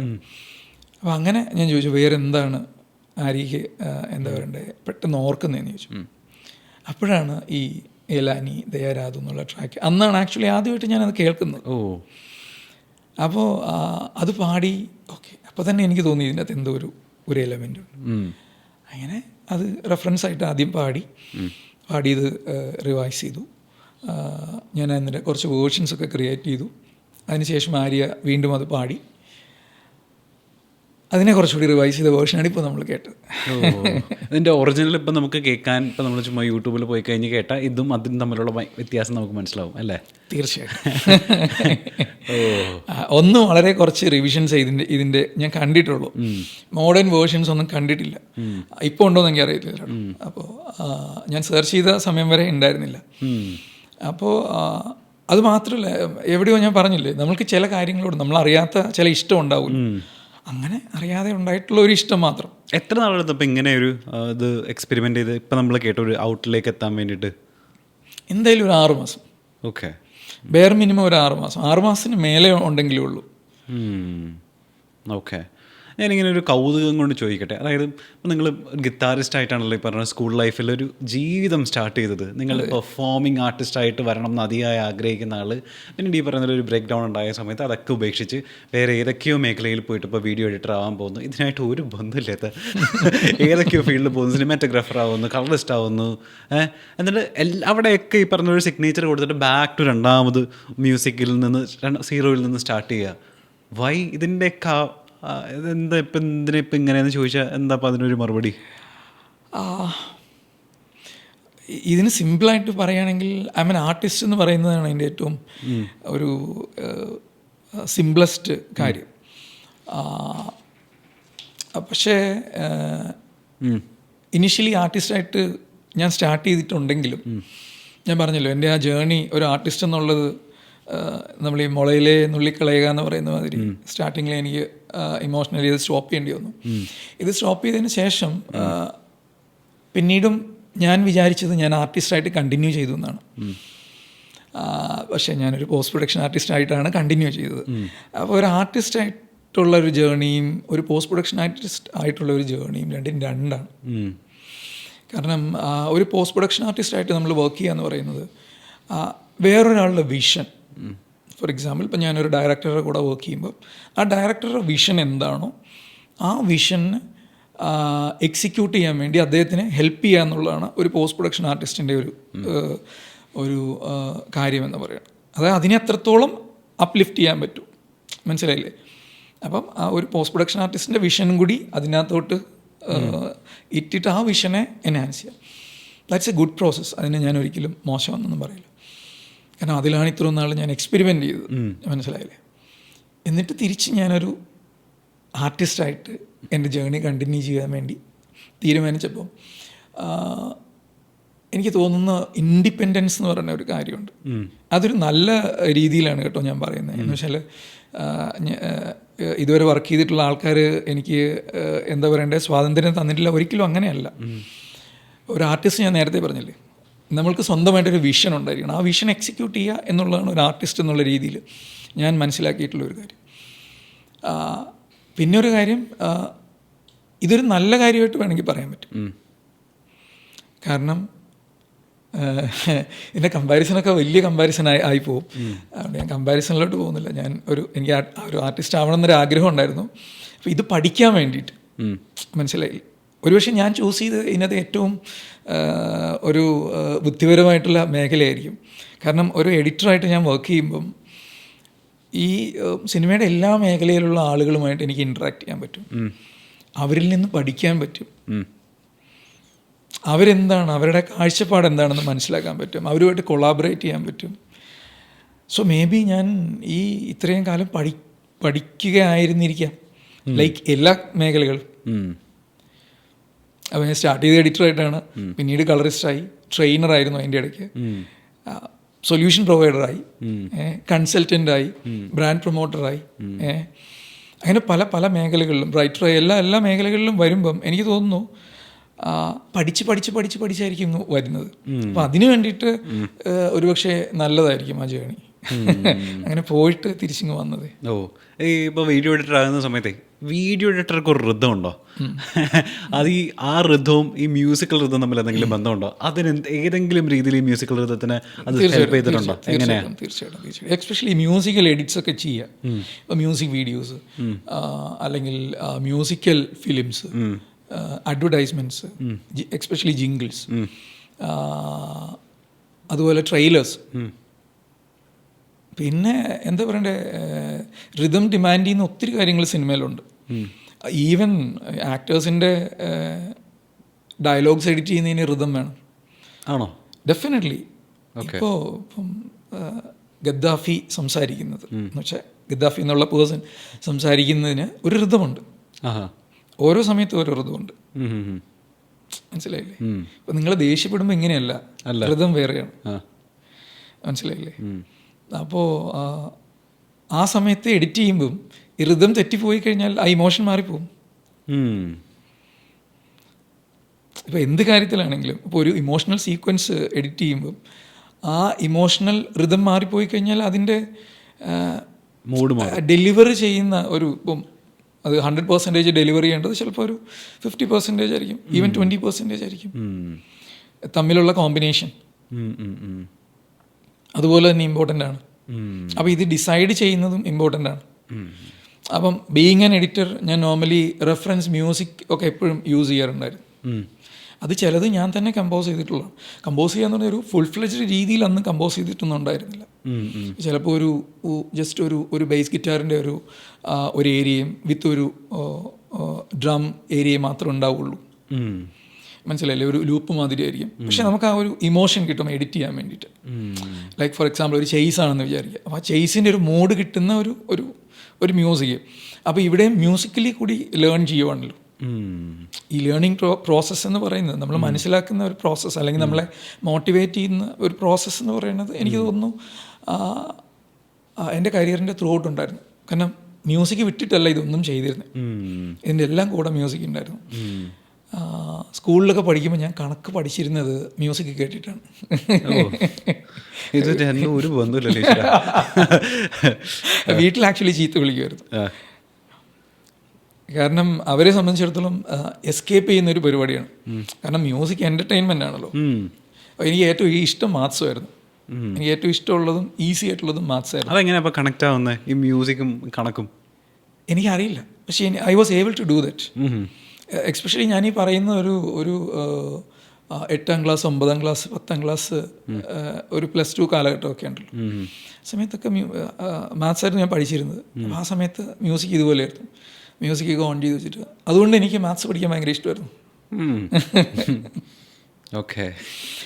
ഈ എക്സെൻട്രിക് ആയിട്ടുള്ള ബിഹേവിയർ ചിലപ്പോൾ അന്നേ ഉണ്ടായിരിക്കും. അന്നേ ഭ്രാന്തനായിരിക്കണം അല്ലേ? ആയിരിക്കാം. ഞാൻ ചോദിക്കട്ടെ, ഇപ്പോൾ താങ്കളുടെ ഒരു കരിയർ എടുത്ത് നോക്കുന്ന സമയത്ത്, അല്ലെങ്കിൽ ടേസ്റ്റിൽ എടുത്ത് നോക്കുന്ന സമയത്ത്, ഇപ്പം ഈ എക്സ്പ്ലോർ ചെയ്യണം, എക്സ്പെരിമെൻറ്റ് ചെയ്യണം, ഇത് പിന്നെയും ആ സാധനം പഠിക്കണം, ഇത് ചെയ്യണം, അത് ചെയ്യണം, നമുക്കൊരു സാധാരണ ഒരു മനുഷ്യനെ എല്ലാ കാര്യങ്ങളും ചെയ്തു വരുന്ന സമയത്ത് ഉണ്ടാകുന്ന ഒരു ഡ്രെയിനില്ലേ, അതായത് നമ്മളങ്ങ് എക്സോസ്റ്റഡ് ആയി പോവുക, അതുണ്ടാവില്ലേ? അപ്പോൾ ഇത്രയധികം കാര്യങ്ങൾ ചെയ്യുക, ഇത്രയധികം കാര്യങ്ങളിൽ വേണ്ടിയിട്ട് നമ്മളെ ബ്രെയിൻ കൊടുക്കുക, പഠിക്കാൻ പോവുക, അതൊരു യൂഷ്വൽ സാധനമല്ലേ? അതുണ്ടായിട്ടില്ല ഇതുവരെയായിട്ടും? എനിക്ക് തോന്നുന്നത് ഈ എല്ലാം ഡിഫറെൻ്റ് ആയിട്ടാണല്ലോ ഞാൻ ട്രൈ ചെയ്തത്. ലൈക്ക് ഫോർ എക്സാമ്പിൾ ഞാൻ എഡിറ്റ് ചെയ്യുന്നുണ്ട്, ഞാൻ ഗ്രേഡ് ചെയ്യുന്നുണ്ട്, ഓക്കെ, ഇനി ലിറിക്സ് എഴുതുന്നുണ്ട്, മ്യൂസിക് ഉണ്ടാക്കുന്നുണ്ട്, ഇതൊക്കെ ഒരു ദിവസം ചെയ്യുന്നുണ്ടെന്ന് വിചാരിക്കുക. പക്ഷെ ഞാൻ അതിനെ കാൽക്കുലേറ്റ് ചെയ്യുന്ന രീതി എന്താണെന്ന് വെച്ച് കഴിഞ്ഞാൽ, ഓക്കെ, ഞാൻ 2 മണിക്കൂർ എഡിറ്റ് ചെയ്തു, പക്ഷെ ഞാൻ 2 മണിക്കൂർ എഡിറ്റ് ചെയ്തിട്ടുള്ളൂ. പിന്നെ അടുത്ത 2 മണിക്കൂർ ഞാൻ ചെയ്യുന്ന വേറൊരു ജോലിയല്ല, എനിക്കിഷ്ടമുള്ള വേറൊരു കാര്യമാണ്. മനസ്സിലായില്ലേ? അപ്പോൾ ഒരു 12 മണിക്കൂറോ അല്ലെങ്കിൽ ഒരു 14 മണിക്കൂറോ ഞാൻ എൻഗേജ്ഡ് ആണെങ്കിൽ പോലും, അല്ലെങ്കിൽ എനിക്കറിയാവുന്ന ഒരു നോർമൽ രീതിയിൽ ഞാൻ ഉണർന്നിരിക്കുന്ന മുഴുവൻ സമയത്തും എൻഗേജ്ഡാണ്. അതിൽ ഈ അടുത്ത എനിക്ക് തോന്നുന്നു 2-3 വർഷമായിട്ട് ഏറ്റവും കൂടുതൽ ഫോണിലാണ് കാര്യങ്ങൾ ഞാൻ ഉപയോഗിക്കുന്നത്. അറ്റ്ലീസ്റ്റ് എല്ലാ കാര്യത്തിൻ്റെയും കൺട്രോൾ. ഒന്ന്, ക്ലൗഡിൻ്റെ അവൈലബിലിറ്റി, ക്ലൗഡ് യൂസേജ് കാരണം നമുക്ക് അങ്ങനെ ഒരു ഡേറ്റ ഇഷ്യൂസ് ഇല്ല. 2, ഏത് മൊമെൻറ്റിലാണോ മോട്ടിവേറ്റഡ് ആവുന്നത്. ലൈക്ക് ഫോർ എക്സാമ്പിൾ, ഇപ്പോൾ ഓക്കെ, ഒരു പുഴയുടെ തീരത്ത് നമ്മൾ പോയിരിക്കുന്നു, അപ്പോൾ ഒരു പാട്ടിൻ്റെ ഒരു കാര്യം ആലോചിക്കാനാണ് ഇഷ്ടമെങ്കിൽ ഫൈൻ, അത് ചെയ്യാം. പക്ഷേ അവിടുന്ന് ഒരു കുറച്ച് കഴിഞ്ഞ് വന്നിട്ട് ഞാൻ വേറൊരു കാര്യം ചെയ്യുമ്പം മറ്റേതിൽ എക്സോസ്റ്റഡ് ആയിട്ടില്ലാത്തത് കൊണ്ട് ഇതിലും എക്സോസ്റ്റഡ് അല്ല എന്ന് എനിക്ക് തോന്നുന്നു. അത് മാത്രമല്ല, ഇതിനെല്ലാം കുറച്ച് ടൈം വെച്ചാണല്ലോ കൊടുക്കുന്നത്. അപ്പോൾ ഇതുകൊണ്ട് തന്നെ എൻ്റെ എൻ്റർടൈൻമെൻറ്റ്സ് ഇതിൽ ഓരോന്നാണ്. ഞാൻ ചെയ്യുന്ന ജോലി തന്നെ എൻ്റെ എൻ്റർടൈൻമെൻറ്റ്സുമാണ്. ഓക്കെ, ഇതെല്ലാം തരുന്ന എന്താണ് ഒരു സാറ്റിസ്ഫാക്ഷൻ ലെവൽ സെയിമാ, അല്ലെങ്കിൽ ഓരോന്നിനും ഓരോ സാറ്റിസ്ഫാക്ഷൻ പോയിന്റ്സ് ആണോ ഉള്ളത്? ലൈക്ക് ഫോർ ഈ ഡിഫറെൻറ്റ് ഡിപ്പാർട്ട്മെൻറ്റ്സ് ഓഫ് ആർട്ടാണോ? എനിക്ക് തോന്നുന്നു മ്യൂസിക്കാണ് എന്നെ ഏറ്റവും എക്സൈറ്റ് ചെയ്യിപ്പിക്കുന്നത്. ലൈക്ക് ഇപ്പം എൻ്റെ മ്യൂസിക്കിനെ കുറിച്ച് ആരെങ്കിലും എന്തെങ്കിലും പറയുന്നു, അല്ലെങ്കിൽ അത് ഏതെങ്കിലും രീതിയിൽ മോട്ടിവേറ്റഡ് ആവുന്നു, അങ്ങനെയുള്ള കുറച്ച് ഇൻസിഡൻസ് ഉണ്ടായിട്ടുണ്ട് എനിക്ക്. ആക്ച്വലി നമ്മൾ നേരിട്ട് തന്നെ, അതായത് ഒരു പാട്ട് കേൾക്കുമ്പം ഒരാൾക്കുണ്ടാകുന്ന റിയാക്ഷൻ നമ്മൾ നേരിട്ട് കേൾക്കുമ്പോൾ തന്നെ അറിയുന്നു. In fact it happen from you also. അപ്പോൾ അവിടെയാണ് ബേസിക്കലി ഓക്കെ, നമ്മളെ ഒരു ആർട്ട് വർക്കാവുന്നു, ഓക്കെ, ഇത് വേറൊരാളിലേക്ക് എത്തുന്നു, ആ കമ്മ്യൂണിക്കേഷൻ എത്തുന്നു എന്ന് മനസ്സിലാക്കുന്നത്. മ്യൂസിക്കാണ് എന്നെ ഏറ്റവും എക്സൈറ്റ് ചെയ്യിപ്പിക്കുന്നത്. പക്ഷേ ഞാൻ ഏറ്റവും കൂടുതലായിട്ട് എന്താണെന്ന് ചോദിച്ചു കഴിഞ്ഞാൽ ഞാൻ ഒരു എഡിറ്ററാണെന്ന് പറയും. കാരണം ഇത് മുഴുവൻ ഞാൻ എഡിറ്റ് ചെയ്താണ് ക്രിയേറ്റ് ചെയ്യുന്നത്. ലൈക്ക് മ്യൂസിക്കിൻ്റെ കാര്യത്തിലാണെങ്കിലും അല്ലെങ്കിൽ ഞാൻ ചെയ്യുന്ന എല്ലാ കാര്യത്തിലാണെങ്കിലും ഏറ്റവും കൂടുതൽ എഡിറ്റിംഗ് എന്ന് പറയുന്ന ഒരു പ്രോസസ്സ് ഞാൻ ചെയ്യും. അപ്പോൾ അവിടെയാണ് ഇതിൻ്റെ ഒരു റിഫൈൻമെൻറ്റിന് എനിക്ക് പറ്റുന്നത്. അപ്പം അത് ഒരുപക്ഷെ ഞാൻ കൂടുതൽ പ്രാക്ടീസ് ചെയ്തതുകൊണ്ടായിരിക്കും എനിക്കത് സാധിക്കുന്നത്. പക്ഷെ അത് നല്ലൊരു പ്രോസസ്സായിട്ട് എനിക്ക് തോന്നിയിട്ടുണ്ട്. ഓക്കെ, കാരണം ഈ ഒരു ഐഡിയ വെച്ചിട്ടാണല്ലോ ബേസിക്കലി നമ്മൾ വർക്ക് ചെയ്യുന്നത്. അപ്പോൾ ഒരു മഴയത്ത് നമ്മൾ എന്താ പറയുക, ഒരു വിൻഡോയുടെ അടുത്തിരുന്ന് കണ്ടുകൊണ്ടിരിക്കുകയാണ്, മഴ കണ്ടുകൊണ്ടിരിക്കുകയാണ്, മോട്ടിവേറ്റഡ് ആവുകയാണ്. അപ്പോൾ നമുക്കൊരു ഐഡിയ ഉണ്ടായി. ഈ ഐഡിയ എത്രത്തോളം നല്ലതാണെന്ന് ഞാൻ ചെക്ക് ചെയ്യുന്നത് ഇതിനെ റിഫൈൻ ചെയ്യുമ്പോഴാണ്. ഓക്കെ, അപ്പോൾ ആ സമയത്ത് ഒരു പാട്ട് ഉണ്ടാക്കാനാണ് തോന്നിയത്, അല്ലെങ്കിൽ ലിറിക്സ് എഴുതാനാണ് തോന്നിയത്, അത് ക്രിയേറ്റ് ചെയ്തു. പക്ഷെ പിന്നെ അടുത്ത റിഫൈനിങ് പ്രോസസ്സിലാണ് ബേസിക്കലി ഓക്കെ, ഇത് എത്രത്തോളം നല്ലതാണ്, ഇത് ഉപയോഗിക്കാൻ പറ്റുമോ, അല്ലെങ്കിൽ ഇത് പ്രസൻറ്റ് ചെയ്യാൻ പറ്റുമോ. അപ്പോൾ അവിടെ ഞാൻ എൻ്റെ ഈഗോയുമായിട്ട് തന്നെ ഫൈറ്റ് ചെയ്യുന്ന ഒരു പ്രോസസ്സുണ്ട്. ഞാൻ സ്റ്റാൻഡേർഡ്സ് സെറ്റ് ചെയ്തിട്ടുണ്ട്, എല്ലാ ഡെലിവറബിൾസിനും സ്റ്റാൻഡേർഡ്സ് സെറ്റ് ചെയ്തിട്ടുണ്ട്. അപ്പോൾ ആ സ്റ്റാൻഡേർഡ്സ് അച്ചീവ് ചെയ്യുന്നുണ്ടോ? ഇപ്പോൾ ഒരു ട്രാക്ക് ആണെങ്കിൽ, ഫോർ എക്സാമ്പിൾ ഒരു മ്യൂസിക് ആണെങ്കിൽ, അത് ക്രിയേറ്റ് ചെയ്തു, ഓക്കെ ഫൈൻ, ഇത് എൻ്റെ പേരിൽ ഇറക്കാൻ പാകത്തിന് ഇതിനൊരു സ്റ്റാൻഡേർഡ് ഉണ്ടോ എന്നുള്ള ഒരു പ്രോസസ്സാണ് ഞാൻ ഏറ്റവും കൂടുതൽ നടത്തുന്നത്. ഓക്കെ, അപ്പോൾ അതിന് എൻ്റെ ഏറ്റവും അടുത്ത് ആ സമയത്ത് ഇൻട്രാക്ട് ചെയ്യുന്ന ആൾക്കാരെ ഞാനിത് കേൾപ്പിക്കും. ഡെഫിനറ്റ്ലി എൻ്റെ വൈഫിനെ കേൾപ്പിക്കും, എൻ്റെ മോനെ കേൾപ്പിക്കും. ഈവൻ പുള്ളി he's also musician, he's A drummer. അപ്പോൾ ഇവരുടെയൊക്കെ ഫീഡ്ബാക്ക് ഞാൻ എടുക്കും. അപ്പോൾ അതൊക്കെ വച്ച് റിഫൈൻ ചെയ്തിട്ട് എനിക്കൊരു കോൺഫിഡൻസ് ഒരു കിട്ടുകയാണ്, ഈ ആർട്ട് ഡെലിവർ ചെയ്യാൻ പറ്റും. അപ്പോഴായിരിക്കും ഞാനൊരു തേർഡ് പാർട്ടിയായിട്ട് ഇത് കമ്മ്യൂണിക്കേറ്റ് ചെയ്യുന്നതും, അല്ലെങ്കിൽ അതിന് വേറൊരു ആർട്ടിസ്റ്റിനെ ഇൻവോൾവ് ചെയ്യാൻ വേണ്ടി നോക്കുന്നതും ഒക്കെ.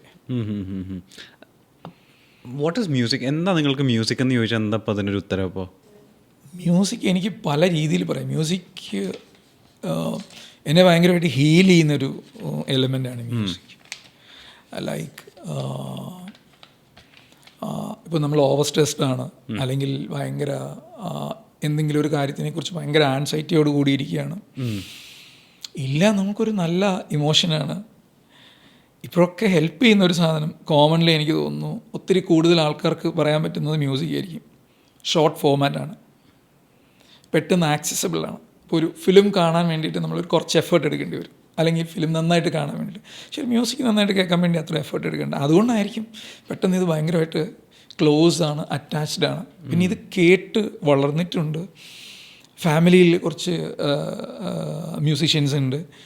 അപ്പോൾ അതുകൊണ്ട് ചെറുപ്പം മുതലേ ഇത് കേട്ടിട്ടുണ്ട്. ഒരു മ്യൂസിക് എവിടെയൊക്കെയോ നമ്മളറിയാത്ത കുറേ റൂട്ട്സ് ഉണ്ടാവുമല്ലോ. ഓക്കെ. ഇപ്പം ഇനിയിപ്പോൾ താങ്കളുടെ അടുത്ത കുറച്ച് ട്രാക്സിനോടെ കേട്ടിട്ട് ഞാൻ ബാക്കി താങ്കളെ പറ്റി കൂടുതൽ പറയാം. ഷുവർ, അതും കൂടെ കേട്ടാലോ? ഷുവർ.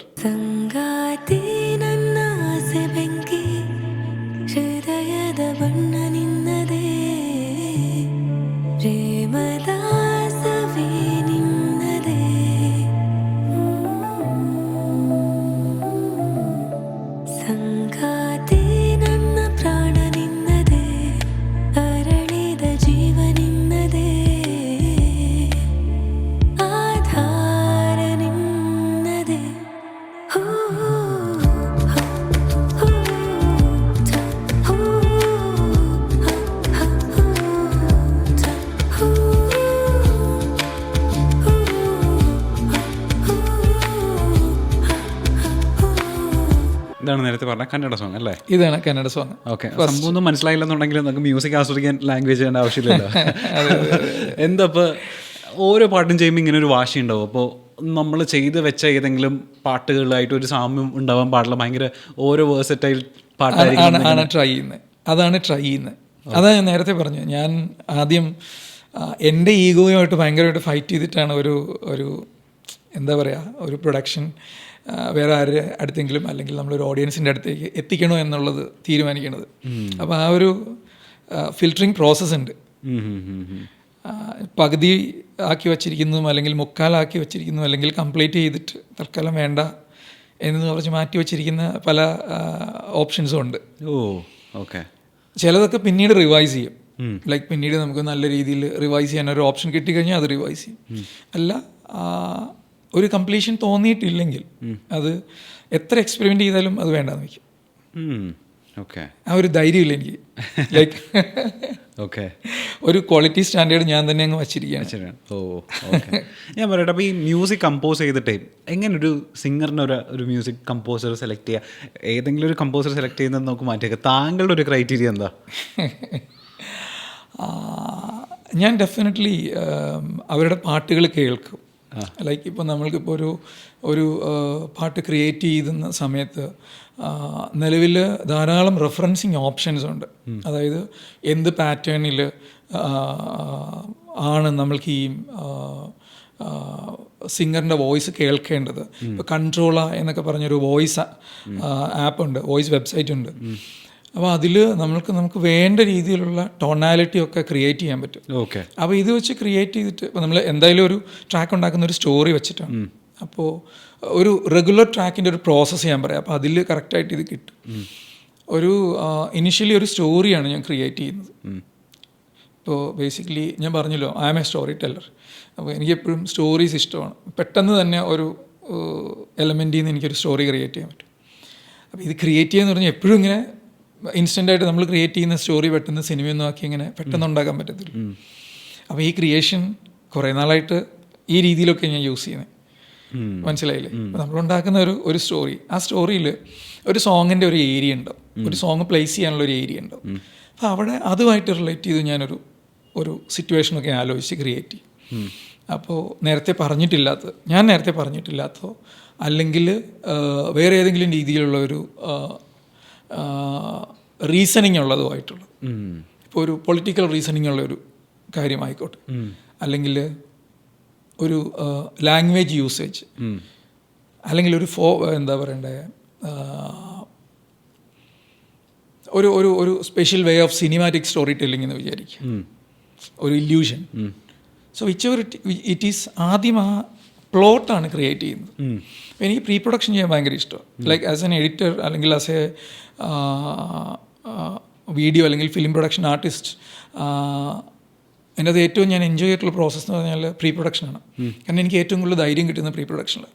പ്രീ പ്രൊഡക്ഷനിൽ എന്ത് പൊട്ടത്തരം വേണമെങ്കിലും കാണിക്കാം, എന്ത് മണ്ടത്തരം വേണമെങ്കിലും നമുക്ക് കാണിക്കാം, എത്ര പ്രാവശ്യം വേണമെങ്കിലും എക്സ്പെരിമെൻറ്റ് ചെയ്യാം. അതിനകത്ത് കുറച്ച് ടൈം മാത്രമേ ഇതുള്ളൂ. പ്രൊഡക്ഷൻ കുറച്ചുകൂടി നമ്മളങ്ങനെ മണ്ടത്തരമൊന്നും കാണിക്കാൻ പറ്റാത്ത ഒരു ഏരിയ ആയതുകൊണ്ട് അപ്പോൾ പ്രീ പ്രൊഡക്ഷൻ ഭയങ്കര എൻജോയ് ചെയ്യുന്നുണ്ട്. സോങ്ങിനും ഞാൻ അങ്ങനെ തന്നെയാണ് ചെയ്യുന്നത്. അപ്പോൾ ആ രീതിയിലൊരു ലേ ഔട്ട് ഉണ്ടാക്കി അവിടെ നിന്നാണ് ഇതിൻ്റെ ലിറിക്സ് എന്ന് പറയുന്ന ഒരു പ്രോസസ്സിലോട്ട് പോകുന്നത്. മോസ്റ്റ്ലി ലിറിക്സ് ആണ്. വളരെ അപൂർവം സിനാരിയോസിൽ മാത്രമാണ് ഇനിഷ്യലി മ്യൂസിക് ക്രിയേറ്റ് ചെയ്തിട്ട് പിന്നീട് അതിൻ്റെ ലിറിക്സ് ക്രിയേറ്റ് ചെയ്തിട്ടുള്ളത്. പക്ഷേ ആ പ്രോസസ്സ് ഞാനിപ്പോൾ കുറച്ച് അധികം സ്റ്റാർട്ട് ചെയ്തിട്ടുണ്ട്. ഇൻഫാക്റ്റ് ഈ നിൻകാരമകലെ നേരത്തെ നമ്മൾ അന്ന് കേട്ടിരുന്ന ട്രാക്കൊക്കെ ഉണ്ടല്ലോ, അത് ഇനിഷ്യലി ഒരു മ്യൂസിക് ക്രിയേറ്റ് ചെയ്തിട്ട് അതൊരു 7-8 വർഷം മുമ്പ് ക്രിയേറ്റ് ചെയ്തിരുന്നൊരു ട്രാക്കായിരുന്നു. ഇപ്പോഴാണ് അത് ആക്ച്വലി അതിൻ്റെ ഒരു ലിറിക്സ് എഴുതാൻ വേണ്ടിയിട്ട് അതിൻ്റെ ഒരു ഓപ്ഷൻ വന്നത്. ബേസിക്കലി നമ്മൾ സ്റ്റാർട്ട് ചെയ്ത സിംഗറിലാണ്. അപ്പോൾ ഈ ലേ ഔട്ട് ഉണ്ടാക്കി ലിറിക്സ് സ്റ്റാർട്ട് ചെയ്ത് അതിനുശേഷം അതിനനുസരിച്ചുള്ളൊരു മ്യൂസിക് ക്രിയേറ്റ് ചെയ്യുന്നു. അപ്പോൾ ഈ മ്യൂസിക് ക്രിയേറ്റ് ചെയ്യുന്ന പ്രോസസ്സിൽ തൊട്ട് നമ്മൾ ബേസിക്കലി എന്തൊരു ടോണാലിറ്റിയാണ് ഈ സിംഗറിനെ അസൈൻ ചെയ്യേണ്ടത്, അല്ലെങ്കിൽ ഏതൊക്കെ ലിറിക്കൽ ഏരിയയിലാണ് മെയിൽ അല്ലെങ്കിൽ ഫീമെയിൽ സിംഗേഴ്സ്. അതായത് ഞാൻ പറയുന്നത് ഇതൊരു ഇത്രയും കാലമായിട്ട് ഇൻഡസ്ട്രി ഫോളോ ചെയ്തുകൊണ്ടിരിക്കുന്ന ഒരു സ്റ്റാൻഡേർഡ് തന്നെയാണ്. ആകെ ഇതിനകത്ത് എൻ്റെ കാര്യത്തിലുള്ളൊരു വ്യത്യാസം, ഇത് എല്ലാം ഞാൻ തന്നെ ചെയ്യുന്നത്. ഞാൻ തന്നെ മറ്റേ ഓർഡർ എടുത്ത് ഞാൻ തന്നെ ചായ അടിച്ച് ഞാൻ തന്നെ വിളമ്പുന്നു എന്ന് പറയുന്ന മാതിരി, എൻ്റെ വണ്ടി തള്ളാൻ വേറൊരു തെണ്ടിയുടെ അതെ ആരുടെ ആവശ്യമില്ല എന്ന് പറയുന്ന മാതിരി ഇത് ഞാൻ ചെയ്യുന്നില്ല. പക്ഷേ ഞാൻ ഈ പ്രോസസ്സ് എല്ലാം ചെയ്യും. ഇങ്ങനെ ചെയ്തിട്ടാണ് ഈ വോയിസ് എക്സ്പെരിമെൻ്റ് ചെയ്യും, ധാരാളം ടോണാലിറ്റീസ് എക്സ്പെരിമെൻ്റ് ചെയ്യും. എന്നിട്ടാണ് അതിനകത്ത് ഫിക്സ് ചെയ്യുന്നത്. ഇതിനകത്ത് ഏതൊക്കെ ഏരിയയിൽ കോറസ് വേണം, ഏതായിരിക്കും ഫീമെയിൽ, ഏതായിരിക്കണം മെയിൽ, ഇതെല്ലാം ഫിക്സ് ചെയ്യുന്നത്. അപ്പോൾ ഇതൊക്കെ ഒരു റെഗുലർ പ്രൊഡക്ഷൻ പ്രോസസ്സാണ്, എല്ലാ പാട്ടിനും ചെയ്യുന്നതാണ്. പക്ഷെ എൻ്റെ കാര്യത്തിൽ ഞാൻ പറഞ്ഞല്ലോ, ഞാൻ തന്നെയാണ് ഇതെല്ലാം ചെയ്യുന്നതെന്ന് മാത്രമേ. അപ്പോൾ ആ സമയത്താണ് നമ്മൾ ബേസിക്കലി ഇതിനേത് ഈ അപ്രോക്സിമേറ്റ്ലി നമുക്കൊരു കാൽക്കുലേഷൻ ഉണ്ടാവും, ഇന്ന സിംഗേഴ്സ് അല്ലെങ്കിൽ ഇന്ന സിംഗേഴ്സ്. പിന്നെ അവരുടെ കുറച്ച് പാട്ടുകളൊക്കെ ഒന്ന് കേട്ട് നോക്കും. അത് കഴിഞ്ഞ് അവരുമായിട്ട് കോൺടാക്ട് ചെയ്യേണ്ടത് എങ്ങനെയാണെന്നുള്ളതിനെക്കുറിച്ച് ഒന്ന് നോക്കും. പിന്നെ അവരെ കോൺടാക്ട് ചെയ്യും, അവരുടെ അടുത്ത് കാര്യങ്ങളെല്ലാം പറയും. ഇനീഷ്യൽ ഫേസിൽ പോലും എനിക്കതൊരു ബുദ്ധിമുട്ടായിട്ട് തോന്നിയിട്ടില്ല കേട്ടോ. ഇനീഷ്യൽ ഫേസിൽ ഞാൻ പറയുന്നത്, ഞാൻ ഇത്രയും കാലമായിട്ട് ജോലി ചെയ്യുന്നുണ്ടെങ്കിലും ആസ് എ മ്യൂസീഷ്യൻ ഞാനിപ്പോൾ പുതിയ ആളാണ്. അപ്പോൾ ഇപ്പോൾ നമ്മൾ കേട്ട കന്നഡ ട്രാക്ക് പാടിയിരിക്കുന്നത് ചേതൻ റാവു ആണ്. ചേതൻ റാവു ഒരു മ്യൂസിക് ഡയറക്ടറും കൂടിയാണ്. അദ്ദേഹം ഒരു എയറോമൻ്റെ ഒപ്പേറ ബാൻഡിലൊരു സിംഗർ കൂടിയാണ്. പിന്നെ അതിൻ്റെ ഫീമെയിൽ വേർഷൻ പാടിയിരിക്കുന്നത് മാധുരി ശേഷാദ്രിയാണ്. മെല്ലിക എന്ന് പറയുന്ന ഒരു ഭയങ്കര ഫേമസ് ഹിറ്റ് സോങ് ഒക്കെ പാടിയിരിക്കുന്നത്. അപ്പോൾ ഇവരുടെ അടുത്ത് ഈ സോങ് ആയിട്ട് അപ്രോച്ച് ചെയ്യുന്ന സമയത്ത് ഞാനൊരു പുതിയ ആളാണ് എന്നുള്ള കാര്യം പറയുമ്പോഴും പക്ഷെ അവരുടെ റിയാക്ഷനിൽ നിന്ന് എനിക്കത് ഫീൽ ചെയ്തില്ല. അവർ വളരെ സ്പെസിഫിക് ആയിട്ട് പറഞ്ഞത് ആ ട്രാക്കിനെ കുറിച്ചാണ്. അതായത് ആ ട്രാക്ക് സംസാരിച്ചിട്ടുണ്ട്, ഞാൻ സംസാരിക്കേണ്ട കാര്യങ്ങളെല്ലാം ആ ട്രാക്ക് സംസാരിച്ചിട്ടുണ്ട്. അതുകൊണ്ട് പിന്നെ ഞാൻ പുതിയ ആളാണോ പഴയ ആളാണോ എന്ന് അന്വേഷിക്കേണ്ട കാര്യമില്ല എന്നുള്ളതാണ് എനിക്ക് മനസ്സിലായത്. അപ്പോൾ അതെനിക്ക് ഭയങ്കര മോട്ടിവേറ്റിംഗ് ആയിട്ട് തോന്നി. ലൈക്ക് ഒരു ആർട്ട് എന്ന് പറയണത്, ഇപ്പം ഞാൻ പാഷൻ ഡ്രിവൺ ആയിട്ടുള്ള ഒരാളാണ്. തമാശയ്ക്ക് പറയാറുണ്ട്, ഇപ്പോൾ കൊച്ചിയിൽ ഞാൻ വന്നതാണെങ്കിലും പക്ഷെ പറമ്പ് മേടിക്കാൻ വന്നതല്ല. കൊച്ചിയിൽ എങ്ങനെയാണല്ലോ, കൊച്ചിയിൽ വന്നു കഴിഞ്ഞാൽ പറമ്പ് മേടിക്കുക എന്നുള്ളൊരു കാര്യമാണ്. പറമ്പ് മേടിക്കാനല്ല, പക്ഷെ എനിക്ക് ഇഷ്ടമുള്ളൊരു കാര്യമുണ്ട്, അത് ചെയ്യണം. ഇതിനിടയ്ക്ക് ഒരിക്കലല്ല ഒരു പ്രാവശ്യം ദുബായിൽ പോയിരുന്നു ജോലി ചെയ്യാൻ വേണ്ടിയിട്ട്. പക്ഷെ എനിക്ക് അവിടെ ജോലി ചെയ്യാൻ പറ്റിയില്ല. ഒരു 3-4 ജോലി മാറി കയറി പെട്ടെന്ന് തന്നെ തിരിച്ചു പോന്നു. അപ്പം എനിക്ക് മനസ്സിലായത് ആ ഒരു കൾച്ചറിലല്ല ഒരു ആർട്ടിസ്റ്റായിട്ട് എനിക്ക് എക്സ്പെരിമെൻ്റ് ചെയ്യാൻ ഇഷ്ടം. മോശമെന്നല്ല കേട്ടോ പറഞ്ഞു, ഓരോന്നിനും ഓരോ രീതി ഉണ്ടല്ലോ. അപ്പോൾ ഇവിടെ ഈ നാട്ടിൽ നിന്ന് ഈ നാട്ടിലെ കാര്യങ്ങളെയൊക്കെ മനസ്സിലാക്കി ഇവിടെ ഈ കൾച്ചർ എക്സ്പെരിമെൻ്റ് ചെയ്യുക എന്നുള്ളൊരു, അല്ലെങ്കിൽ ഈ കൾച്ചറിനെ നമ്മൾ എക്സ്പെരിമെൻ്റ് ചെയ്യുന്ന കുറേ കാര്യങ്ങൾ കാണിക്കുക, കേൾപ്പിക്കുക എന്നൊക്കെയുള്ള കാര്യമാണ് എനിക്ക് തോന്നിയത്. ഇപ്പം ഞാനിപ്പോൾ ഒരു ഡൗട്ട് ചോദിക്കണം, ഇപ്പോൾ ഇത്രയും ഫീൽഡിൽ എക്സ്പെർട്ടൈസ് ആയിട്ടുള്ള ഒരാളെന്ന നിലയിൽ നമ്മളിപ്പോൾ യൂഷ്വലി നമ്മളിപ്പോൾ കാണാറില്ല, ഇപ്പോൾ ഹോളിവുഡിലെയും ഇവിടെ ഉപയോഗിക്കുന്ന ക്യാമറയും ലെൻസൊക്കെ തന്നെയാണ് അവിടെ ഹോളിവുഡ് ഫിലിംസിലും യൂസ് ചെയ്യുന്നത്. പക്ഷേ ഇവിടത്തെയും അവിടത്തെയും ഒരു ക്വാളിറ്റി എന്തൊരു മാത്രം വ്യത്യാസമാണെന്നുള്ളൊരു ഏതൊരു സാധാരണ പ്രേക്ഷകനും മനസ്സിലാവില്ലേ. അപ്പോൾ ബേസിക്കലി നമ്മളിപ്പോൾ എല്ലാവരും പറഞ്ഞു കേട്ടിട്ടുള്ള ബഡ്ജറ്റിൻ്റെ, ഇവിടുത്തെ ബഡ്ജറ്റല്ല അവിടുത്തെ ബഡ്ജറ്റ്, അതുകൊണ്ടാണ് ആ ക്വാളിറ്റിയിൽ കോംപ്രമൈസ് ചെയ്യേണ്ടി വരുന്നത് എന്നുള്ളതാണല്ലോ. ആക്ച്വലി ഇവിടെ നമുക്ക് ആ ക്വാളിറ്റി വരാൻ ലാക്ക് ചെയ്യുന്ന കാര്യം എന്തൊക്കെയാണെന്നാണ് തോന്നിയിട്ടുള്ളത്? ഞാൻ മനസ്സിലാക്കിയിരിക്കുന്ന കാര്യം പറയാട്ടോ, ഇത് എത്ര ജനറലായിട്ട് എടുക്കണം എന്നുള്ളത് എനിക്കറിയത്തില്ല. ഞാൻ മനസ്സിലാക്കിയിരിക്കുന്ന ഒരു കാര്യം, ഞാൻ നേരത്തെ പറഞ്ഞ മാതിരി പ്രീ പ്രൊഡക്ഷൻ എന്ന് പറഞ്ഞൊരു കാര്യമുണ്ടല്ലോ. അതായത് ഒരു ഇൻ്റർനാഷണൽ സിനിമ നമ്മൾ നോക്കിക്കഴിഞ്ഞാൽ ഒരു 80%, അതായത് തമാശയ്ക്ക് പറഞ്ഞാൽ പറയാം, സായിപ്പ് സിനിമ 80% പേപ്പറിലാണ് ഉണ്ടാക്കുന്നത്. എന്ന് വെച്ചാൽ അത്രയും കൂടുതൽ പ്രീ പ്രൊഡക്ഷൻ ചെയ്യുന്നു എന്ന് പറയുന്ന ഒരു കാര്യമുണ്ട്.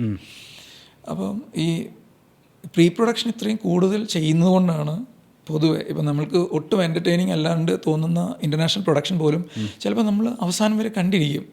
അല്ലെങ്കിൽ ഒരുപക്ഷെ അതിനോട് അത്ര ഭയങ്കരമായിട്ടൊരു വെറുപ്പൊന്നും തോന്നുന്നില്ല. സംവെയർ ഇറ്റ് ഈസ് അപ്പീലിംഗ് എന്ന് പറയുന്ന ഒരു കാര്യമുണ്ടല്ലോ. അത് ഈ പ്രീ പ്രൊഡക്ഷനിൽ ഇത്രയും കാര്യങ്ങൾ ഇതിനകത്ത് കളക്ട് ചെയ്ത് വരണ്ടേ. ഒരു ഡിപ്പാർട്ട്മെൻ്റ് അല്ലല്ലോ, ഒരു തരത്തിലുള്ള ഡിപ്പാർട്ട്മെൻറ്റുകളല്ലല്ലോ, എല്ലാം എൻറ്റയർലി ഡിഫറെൻ്റ് ആയിട്ടുള്ള ആർട്ട് ഫോംസ് അല്ലേ. അപ്പോൾ അതിനെ കണക്ട് ചെയ്ത് വരണ്ടേ. അപ്പോൾ അത്രയും പ്രീ പ്രൊഡക്ഷൻ അത്രയും ഇൻവോൾവ് ചെയ്യുമ്പം സിമ്പിളായിട്ട് നമ്മളൊരു വീടുണ്ടാക്കുകയാണ്. അത് ഡിസൈൻ എത്ര നാൾ നമ്മൾ ചെയ്താലും അതിൻ്റെ എക്സ്പെൻസ് എത്രയുണ്ട്. അതുമാത്രമല്ല എത്ര കൂടുതലായിട്ട് നമ്മൾ വീണ്ടും റിഫൈൻ ചെയ്യുന്നു അത്രയും നല്ല ബെറ്റർ പ്രോഡക്റ്റിനെ നമുക്ക് വിർച്വലി ക്രിയേറ്റ് ചെയ്യാൻ പറ്റുവാണല്ലോ. എക്സ്പെഷ്യലി ഇപ്പോഴത്തെ അവസ്ഥയിൽ, കാരണം AI ഒക്കെ ഉപയോഗിച്ചിട്ട് നമുക്കതിനെ എത്ര ഹയസ്റ്റ് ആയിട്ട് എൻവിഷൻ ചെയ്തിട്ട് സ്റ്റാർട്ട് ചെയ്യാൻ പറ്റും. അപ്പോൾ അത് ഐ ബിലീവ്, അല്ലെങ്കിൽ എൻ്റെ ഒരു എക്സ്പീരിയൻസിൽ ഞാൻ കണ്ടെടുത്തോളം അത് ലാക്ക് ചെയ്യുന്നുണ്ട്. ആ പ്രീ പ്രൊഡക്ഷനിൽ അത്രയും കൂടുതലായിട്ട് ഇൻവോൾവ് ചെയ്യേണ്ട ഒരു കാര്യം ലാക്ക് ചെയ്യുന്നുണ്ട്. കുറച്ചുകൂടി പ്രീ പ്രൊഡക്ഷൻ ആവാം. അപ്പോൾ അത് ഡെഫിനറ്റ്ലി അതാണ്. അല്ലാതെ ഒരിക്കലും അവരുപയോഗിക്കുന്ന അതേ ലെൻസും അതേ ക്യാമറയും തന്നെ നമ്മൾ ഉപയോഗിക്കണേ. നമ്മൾക്കും കുറച്ചുകൂടി ബെറ്റർ ഇമേജിങ് ക്രിയേറ്റ് ചെയ്യാം. പിന്നെ ഇവിടെ ഞാൻ കണ്ടിട്ടുള്ളൊരു കാര്യം, ഈ ബ്രാൻഡ്സിനോടുള്ള ഭയങ്കരമായിട്ടുള്ളൊരു ഓവർ ഭക്തി അല്ലെങ്കിൽ ഇഷ്ടം കണ്ടിട്ടുണ്ട്. അതായത് നേരത്തെ പറഞ്ഞ മാതിരി ഈ ടെക്നോളജിയെ ഞാനൊരു സ്ലേവായിട്ടാണ് കാണുന്നത്. നമുക്കതിനെ, കാരണം ഒരു ക്രിയേറ്റിവിറ്റിക്ക് വേണ്ടി ഉപയോഗിക്കുന്ന ഒരു സാധനമാണ് ടെക്നോളജി. അപ്പോൾ ഇതിനെ ഒരു ബോസായിട്ട് കണ്ടാലൊരു കാര്യം എന്ന് പറഞ്ഞാൽ, ഓക്കെ ആര് ഈ ക്യാമറയിൽ ഷൂട്ട് ചെയ്താൽ എന്തോ എക്സ്പെഷ്യലി പുതിയ ഒരു രീതിയിലൊരു കാര്യം വരും, അല്ലെങ്കിൽ ബേസ് ലൈറ്റ് എന്ന് പറയുന്ന ഒരു ഗ്രേഡിങ് ആപ്ലിക്കേഷനിൽ ഉപയോഗിച്ച് കഴിഞ്ഞാൽ മാത്രമേ എന്താ പറയണ്ടേ കളർ കറക്ഷൻ നടക്കുകയുള്ളൂ. തമാശയ്ക്ക് പറയും ബേസ് ലൈറ്റിൽ മാത്രമേ പൂ വിരിയുള്ളൂ എന്ന് വിശ്വസിക്കുന്ന. അപ്പോൾ അതൊക്കെ ഈ വിദ്യാധാരണകളൊക്കെ ഒരുപക്ഷെ ഒരു നല്ല രീതിയിലുള്ള പ്രീ പ്രൊഡക്ഷൻ ഇൻവോൾവ് ചെയ്ത് കഴിഞ്ഞാൽ മാറ്റാവുന്ന കാര്യങ്ങളാണ്. അത് കോൺട്രിബ്യൂട്ട് ചെയ്യാനും പറ്റും. കാരണം ഒരു വാല്യൂ ഫോർ മണി ഇൻഡസ്ട്രി ആണല്ലോ നമ്മളുടെയൊക്കെ ഇൻഡസ്ട്രി എന്ന് പറയുന്നത്. ഒരിക്കലും ചെറിയ ഇൻഡസ്ട്രിന്നോ വലിയ ഇൻഡസ്ട്രിന്നോ ഉള്ളതല്ല. എപ്പോഴും ഓഡിയൻസിൻ്റെ റീച്ചിന് ഒരു ലിമിറ്റേഷൻ ഉള്ളതുകൊണ്ട് ഒരു വാല്യൂ ഫോർ മണി. അപ്പം എക്സ്പെരിമെൻറ്റ് ചെയ്യാൻ വേണ്ടിയിട്ട് ഭയങ്കര പോസിബിലിറ്റി ഉള്ളൊരു ഇൻഡസ്ട്രിയാണ്. ചെയ്തിട്ടില്ലെന്നല്ല, കുറച്ചുകൂടി ആവാം എന്ന് തോന്നിയിട്ടുണ്ട്. അപ്പം അതൊരു പക്ഷേ അല്ല, അത് തന്നെ ഡെഫിനറ്റ്ലി ക്വാളിറ്റിയെ റിഫ്ലക്റ്റ് ചെയ്യുന്നൊരു വലിയ എലമെൻ്റാണ്. ഒരു ചെറിയ എക്സാമ്പിൾ ഞാൻ അടുത്തിടയ്ക്ക് കേട്ട ഒരു സ്റ്റോറിയാണ്. ഈ അടുത്തൊരു പ്രോജക്റ്റ് ലൈവായിട്ട് ഗ്രേഡ് ചെയ്തു. അതൊരു സ്റ്റേജ് ഷോ ആണ്. അത് ലൈവായിട്ട് ഗ്രേഡ് ചെയ്യുക എന്ന് പറഞ്ഞാൽ ആ പ്രോജക്റ്റ് നടക്കുന്ന സമയത്ത് തന്നെ ഇത് ഗ്രേഡ് ചെയ്തു. ഓക്കെ, അപ്പോൾ എക്സലൻ്റ് ആയിട്ട് അതൊരു സിനിമ ഗ്രേഡ് ചെയ്യുന്ന, ഒരു ഹോളിവുഡ് ഇൻ്റർനാഷണൽ സിനിമ ഗ്രേഡ് ചെയ്യുന്ന അത്രയും ക്വാളിറ്റിയിലാണ് ഇത് ലൈവായിട്ട് ഗ്രേഡ് ചെയ്തത്. അപ്പോൾ ഇതിൻ്റെ പക്ഷേ പ്രോസസ്സ് അന്വേഷിച്ചപ്പോൾ ഏകദേശം 5 മാസത്തോളമായിട്ട് ഇതിൻ്റെ സിനിമോട്ടോഗ്രാഫർ എല്ലാ ദിവസവും ഈ ലൊക്കേഷനിൽ പോയിട്ട് എക്സ്പെരിമെൻറ്റ് ചെയ്തുകൊണ്ടിരിക്കുകയായിരുന്നു, റിഫൈൻ ചെയ്തുകൊണ്ടിരിക്കുകയായിരുന്നു. So which is what pre production is. മനസ്സിലായല്ലേ? അപ്പം അവിടെയാണ് ആക്ച്വലി ഈ ക്വാളിറ്റി ജനറേറ്റ് ചെയ്യുന്നത്. ഇപ്പോൾ കളർ ഗ്രേഡിങ്ങിൻ്റെ കാര്യത്തിൽ ഞാൻ പറയാറുണ്ട്, എല്ലാവരും വിചാരിക്കുന്ന ഒരു കാര്യം ഒരു കളറിസ്റ്റാണ് ഒരു സിനിമയിൽ കളർ ഉണ്ടാക്കുന്നതെന്നാണ്. ആക്ച്വലി ഒരു കളറിസ്റ്റിൻ്റെ അടുത്ത് ഒരു സിനിമ എത്തുമ്പോഴത്തേക്കും അതിൻ്റെ കളർ ഡിസിഷൻസ് എല്ലാം നടന്നു, ഓൾറെഡി ബേക്ക്ഡ് ഇൻ ആണ്, ഇൻഫർമേഷൻസ് എല്ലാം ബേക്ക്ഡ് ഇൻ ആണ്. ഒരു കളറിസ്റ്റിന് ചെയ്യാവുന്നത് പിന്നെ അതിനെ ഫൈൻ ട്യൂൺ ചെയ്യാമെന്നേ പറ്റത്തുള്ളൂ. ഒരു സിനിമയുടെ ഒരു കളർ ആക്ച്വലി ക്രിയേറ്റ് ചെയ്യുന്നത് പ്രീ പ്രൊഡക്ഷനിൽ ഒരു കളർ ടീമാണ് ശരിക്കും ക്രിയേറ്റ് ചെയ്യേണ്ടത്, അല്ലെങ്കിൽ ഇൻ്റർനാഷണലി ചെയ്യുന്നത്. അപ്പം അതൊക്കെ ചെയ്യുമ്പോഴാണ് ബേസിക്കലി ക്വാളിറ്റി വീണ്ടും വീണ്ടും റിഫൈൻഡ് ആവുന്നത്. ഇപ്പോൾ കളർ പാലറ്റ് വർക്ക് ഫ്ലോ എന്ന് പറയുന്ന ഒരു കാര്യമുണ്ട്. കളർ പാലറ്റ് വർക്ക് ഫ്ലോ ചെയ്യുകയാണെന്നുണ്ടെങ്കിൽ ഡെഫിനറ്റ്ലി ക്വാളിറ്റി ഇമ്പ്രൂവ് ചെയ്യുന്ന ഒരു കാര്യമാണ്. ഇതേ ക്യാമറ ഇതേ ലെൻസ്, പക്ഷേ പാലറ്റ് വർക്ക് ഫ്ലോ ആണ് ചെയ്യുന്നതെങ്കിൽ, അത് മാത്രമല്ല പാലറ്റ് വർക്ക് ഫ്ലോ ചെയ്യുകയാണെന്നുണ്ടെങ്കിൽ ഒരു 80 to 90% നമുക്ക് ഗ്രേഡഡ് റിസൾട്ട് ഷൂട്ട് ചെയ്യുമ്പോൾ തന്നെ കാണാൻ പറ്റും. ഓക്കെ, ഒരു ഡയറക്ടർ ഷൂട്ട് ചെയ്യുന്ന ഒരു cinema 80 to 90% graded result shoot ചെയ്യുമ്പോൾ തന്നെ കാണാൻ പറ്റുമെങ്കിൽ അത് എന്താ പറയുക ഡിസിഷൻ മേക്കിങ്ങിന് ഭയങ്കര ഹെൽപ്ഫുള്ളാണ്. ഒരു റോങ് ഡിസിഷൻ വന്നാൽ അപ്പം തന്നെ കറക്റ്റ് ചെയ്യും. ഒരു കൂൾ ആംബിയൻസിൽ ആ ആംബിയൻസുമായിട്ട് യാതൊരു ബന്ധമില്ലാത്ത ഒരു കോസ്റ്റ്യൂമിൽ ഒരാൾ വന്നിരുന്ന അപ്പോൾ തന്നെ ആ ഡിസിഷൻ തെറ്റായിട്ടുണ്ടെന്ന് നമുക്കറിയാൻ പറ്റും. പലപ്പോഴും അത് ചെയ്തില്ലെങ്കിൽ പോസ്റ്റ് പ്രൊഡക്ഷനിൽ വരുമ്പോഴാണ് അറിയുന്നത്. പോസ്റ്റ് പ്രൊഡക്ഷനിൽ പലപ്പോഴും കളറിസ്റ്റുകൾ കളേഴ്സ് അതായത് പ്രൊഡക്ഷനിൽ വന്ന മിസ്റ്റേക്സ് കറക്റ്റ് ചെയ്യുന്ന ആളുകളായിട്ട് മാറും. അപ്പോൾ അവിടെയും ക്വാളിറ്റി ഡീഗ്രേഡഡ് ആവുകയാണ്. അതായത് ഈ ഇമേജിനെ നമ്മൾ എത്ര കൂടുതലായിട്ട് പ്രോസസ്സ് ചെയ്യുന്നു, യൂട്ടിലൈസ് ചെയ്യുന്നു, അതിനനുസരിച്ച് ആ ഇമേജിൻ്റെ ക്വാളിറ്റി ഡീഗ്രേഡഡ് ആയിക്കൊണ്ടിരിക്കുകയാണ്. പക്ഷേ ഇന്ത്യൻ സിനിമ പോലൊരു ഇവിടെ ഒരു സിനിമ ഇൻഡസ്ട്രി ഇപ്പം എന്തുകൊണ്ടായിരിക്കും ഇതിനെ പറ്റി ഇപ്പം കൂടുതലായിട്ട് ആലോചിക്കാത്ത? ഞാൻ മനസ്സിലാക്കിയെടുത്തോളം ശീലങ്ങളാണ്. ഇപ്പോൾ പഠിക്കുക എന്ന് പറയുന്നത് അത്ര എളുപ്പമുള്ള കാര്യമില്ല. പഠിച്ച് ഇംപ്ലിമെൻ്റ് ചെയ്യുക എന്നുള്ളത് അതിനേക്കാളും ബുദ്ധിമുട്ടുള്ള കാര്യം. കാരണം പഠിക്കുക എന്ന് പറഞ്ഞാൽ ബേസിക്കലി നമ്മുടെ ഈഗോയെ കട്ട് ചെയ്തിട്ട് വേണം ചെയ്യാൻ വേണ്ടിയിട്ട്. ഐ ഡോണ്ട് നോ എന്നുള്ള തോട്ട് ഉണ്ടെങ്കിലേ നമുക്ക് പഠിക്കാൻ പറ്റത്തുള്ളൂ, അല്ലെങ്കിൽ ഐ വോണ്ട് ടു നോ. അപ്പോൾ ആ ഒരു ഗ്രീഡ് ഉണ്ടെങ്കിലേ റിവൈസ്ഡ് ആയിക്കൊണ്ടിരിക്കാൻ പറ്റത്തുള്ളൂ. അത് ബുദ്ധിമുട്ടാണ് എന്നുള്ളതാണ് വളരെ സിമ്പിളായിട്ടുള്ളൊരു കാര്യം. പക്ഷേ ഇപ്പോൾ ഇത്ര ഫാസ്റ്റായിട്ട് ടെക്നോളജി ചേഞ്ച് ചെയ്യുമ്പം ടു ആൻ എക്സ്റ്റെൻറ്റ് നമ്മൾ മാറിക്കൊണ്ടിരിക്കണം, പ്രൊവൈഡഡ് അതുകൊണ്ട് ഗുണമുണ്ടെങ്കിൽ. ഈ കളർ പാലറ്റ് വർക്ക് ഫ്ലോയിൽ വർക്ക് ചെയ്ത ഒരു സിനിമയും ഇല്ലേ ഇവിടെ ഇന്ത്യയിലോ അല്ലെങ്കിൽ? അയ്യോ ഇല്ലെന്ന് ഞാൻ പറയുന്നില്ല, എൻ്റെ അറിവിലില്ല. ഓക്കെ, ഉണ്ടാവും, പക്ഷെ വളരെ കുറവ് നമ്പേഴ്സിലായിരിക്കും. ആണല്ലേ? കുറവ് നമ്പേഴ്സിലായിരിക്കും. ഇത് ഫോളോ ചെയ്താൽ ഉണ്ടാവാൻ പോകുന്നൊരു വലിയ ഇമ്പാക്റ്റുകൾ എന്തൊക്കെയാണ് അപ്പം? ബേസിക്കലി ക്വാളിറ്റി, സ്ട്രെയിറ്റ് അവേ ക്വാളിറ്റിയാണ്. ക്വാളിറ്റി നമുക്ക് ഈ പറഞ്ഞ ഹോളിവുഡ് സിനിമകളെയൊക്കെ പോലെ തന്നെ നമുക്ക് ഇവിടുത്തെ സിനിമകളെ മാറ്റാൻ പറ്റും. ഡെഫിനറ്റ്ലി അവർ ഇതൊക്കെ തന്നെയാണ് ഉപയോഗിക്കുന്നത്. ഇതേ ക്യാമറയും ഇതേ ലെൻസും ഇതേ ടെക്നോളജിയൊക്കെ തന്നെയാണ് ഉപയോഗിക്കുന്നത്. അല്ലെങ്കിൽ ടെക്നോളജി ബയസ്ഡ് അല്ല അവർ പലപ്പോഴും. ഇതും ഇപ്പോൾ ഞാൻ പറഞ്ഞല്ലോ, പേഴ്സണലി പലപ്പോഴും ബേസ് ലൈറ്റ് എന്ന് പറയുന്ന ഒരു പർട്ടിക്കുലർ ഗ്രേഡിങ് സോഫ്റ്റ്വെയറിൽ ഗ്രേഡ് ചെയ്താൽ ഭയങ്കര നല്ലതാണ്, അല്ലെങ്കിൽ അത് മാത്രമേ നന്നാവൂ എന്ന് വിശ്വസിക്കുന്ന ആൾക്കാർ ആക്ച്വലി അവതാർ ഉൾപ്പെടെയുള്ള, അല്ലെങ്കിൽ ലോകത്തിലെ ഏറ്റവും വലിയ കളർ ഗ്രേഡിംഗ് സ്റ്റുഡിയോ എന്ന് പറയുന്നത് കമ്പനി 3 ആണ്. കമ്പനി 3 ഒക്കെ ഏറ്റവും കൂടുതൽ ഉപയോഗിക്കുന്നത് ഡാവിഞ്ചി റിസോൾവ് ആണ്. മനസ്സിലായില്ലേ? അപ്പോൾ ഇൻ്റർനാഷണലി അത്ര ഉപയോഗിക്കുന്ന ഒരു ടൂൾ പോലും ഇവിടെ ഉപയോഗിക്കുന്ന സമയത്ത് ചിലപ്പോൾ ഒരു ടാബ് ചെയ്യും. മനസ്സിലായില്ലേ? അത് പോരാ, മറ്റേതാണെങ്കിൽ ഇതൊക്കെ ടൂൾസാണ്. ഒരു പെയിൻറ്റർ ഉപയോഗിക്കുന്ന ബ്രഷ് മാതിരി അതിൻ്റെ കമ്പനി ഏതാണെന്ന് നോക്കുന്ന മാതിരി എനിക്ക് തോന്നിയിട്ടുള്ളത്. അത്രേ ഉള്ളൂ. കാരണം ടെക്നോളജി ഇപ്പം വളരെ വളരെ അപ്ഡേറ്റഡ് ആയി, അത്രയും ഹാൻഡിയായി. ഫോണിൽ ഷൂട്ട് ചെയ്യുന്നതിൻ്റെ ക്വാളിറ്റി എന്താ പറയണ്ടേ, യൂട്യൂബ് വീഡിയോയിൽ കമ്പാരിസൺ കാണാം. ആരി അലക്സ വേഴ്സസ് ഐഫോൺ എന്ന് പറഞ്ഞിട്ട് വിഷ്വൽ ഇമേജ്, ഇത് രണ്ടും കറക്റ്റാണെന്നൊന്നും അല്ല കേട്ടോ ഞാൻ പറഞ്ഞത്. ബട്ട് സ്റ്റിൽ ആ കമ്പയർ ചെയ്യാൻ പാകത്തിന് ഹാൻഡി ആയിട്ട് ടെക്നോളജി മാറി. സോ വിച്ച് മീൻസ് ടെക്നോളജി എല്ലാവർക്കും ആക്സസിബിളായി. അപ്പം ആർക്കും പറയാനുള്ള കഥ പറയാം. എല്ലാവരും പറയുന്ന അവരവൻ്റെ കഥയാണല്ലോ പറയുന്നത്. ഇപ്പം സോഷ്യൽ മീഡിയയിൽ നമ്മൾ ഏറ്റവും കൂടുതൽ കാണുന്ന അവരവരുടെ സ്റ്റോറി പറയുന്നത്. അവർക്ക് സ്റ്റോറി ടെല്ലിങ്ങിനുള്ള മെത്തേഡ്സ് വന്നു. അപ്പോൾ ഒരു പ്രൊഫഷണൽ ലൈനിൽ അതിനേക്കാളും മേലിലോട്ട് ക്വാളിറ്റി കൊണ്ടുപോകണം. ലൈക്ക് ഫോർ എക്സാമ്പിൾ, ഒരു വ്ളോഗിങ്ങിൻ്റെ ക്വാളിറ്റിക്ക് മേലെ ഒരു ഫിലിം ഡിമാൻഡ് ചെയ്യുന്നുണ്ട് ആ ഒരു സ്റ്റാൻഡേർഡിൽ പറയുമ്പോഴത്തേക്ക്. അപ്പോൾ അതുമാത്രമല്ല, നമ്മൾ കോമ്പീറ്റ് ചെയ്യുന്ന ഇൻ്റർനാഷണലാണ്. നെറ്റ്ഫ്ലിക്സിലെ ഒരു കണ്ടൻറ്റ് സ്ക്രോൾ ചെയ്ത് കാണുന്നു, അവിടുന്ന് ജസ്റ്റ് നെക്സ്റ്റ് സ്ക്രോൾ ചെയ്യുന്നത് നമ്മളുടെ കണ്ടൻറ്റാണ്. അപ്പോൾ അവർക്ക് ഇതിൻ്റെ ഇമോഷണൽ ബാക്ക്ഗ്രൗണ്ട് അറിയേണ്ട യാതൊരു ആവശ്യമില്ല. ഇതെത്ര ബഡ്ജറ്റിൽ ചെയ്തിട്ടുള്ള സിനിമയാണ്, ഇതെത്ര കഷ്ടപ്പാടെടുത്ത് ചെയ്തിട്ടുള്ള സിനിമയാണ്. അവരുടെ ആ മൊമെൻറ്റിനെ എൻ്റർടൈൻ ചെയ്യാൻ വേണ്ടി ഉപയോഗിക്കുന്ന ഒരു കാര്യമാണ്, ഒരു കണ്ടൻറ്റ് മാത്രമാണ്. സോ അത് ഏറ്റവും നന്നായിട്ട് ഡെലിവർ ചെയ്യുക എന്നുള്ള അതിൻ്റെ ക്രിയേറ്റേഴ്സിൻ്റെ ഉത്തരവാദിത്തമാണ്. ഓക്കെ, പോസിബിലിറ്റീസ് ഉണ്ടെന്നാണ് ഞാൻ പറഞ്ഞത്. മനസ്സിലായി? ഒന്നും മോശമാണെന്നല്ല പറഞ്ഞത്, അല്ലെങ്കിൽ ഒരു എക്സിസ്റ്റിംഗ് വർക്ക് ഫ്ലോ മോശമാണെന്നല്ല, ബട്ട് പോസിബിലിറ്റീസ് ഉണ്ട്. അത് എക്സ്പ്ലോർ ചെയ്യാൻ പാകത്തിനുള്ള.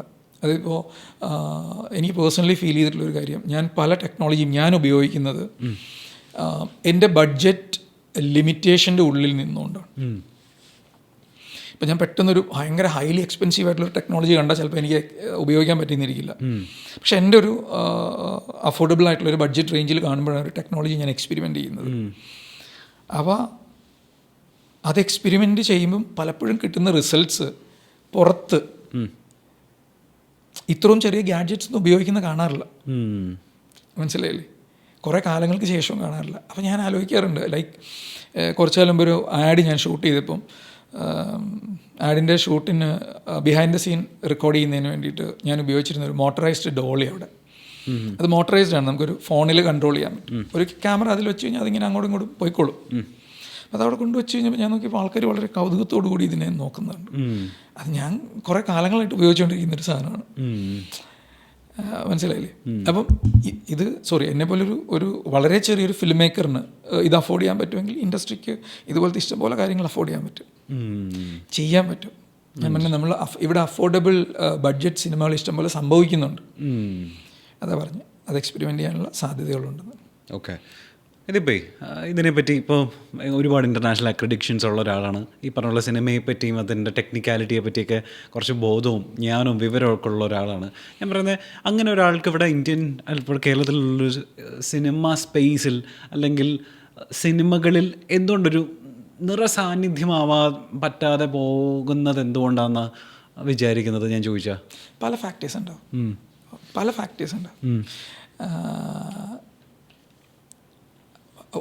ഒരു ചെറിയ കാര്യം എനിക്ക് തോന്നിയിട്ടുള്ളത്, ഞാൻ കണ്ടിന്യൂസ് ആയിട്ട് എക്സ്പെരിമെൻ്റ് ചെയ്തുകൊണ്ടിരിക്കുന്ന ഒരാളാണ്. അപ്പോൾ ഇത് ഈ എക്സ്പെരിമെൻ്റ് ചെയ്യാന്ന് പറഞ്ഞാൽ ആസ് എ പേഴ്സണാണ് ഞാൻ എക്സ്പെരിമെൻ്റ് ചെയ്യുന്നത്.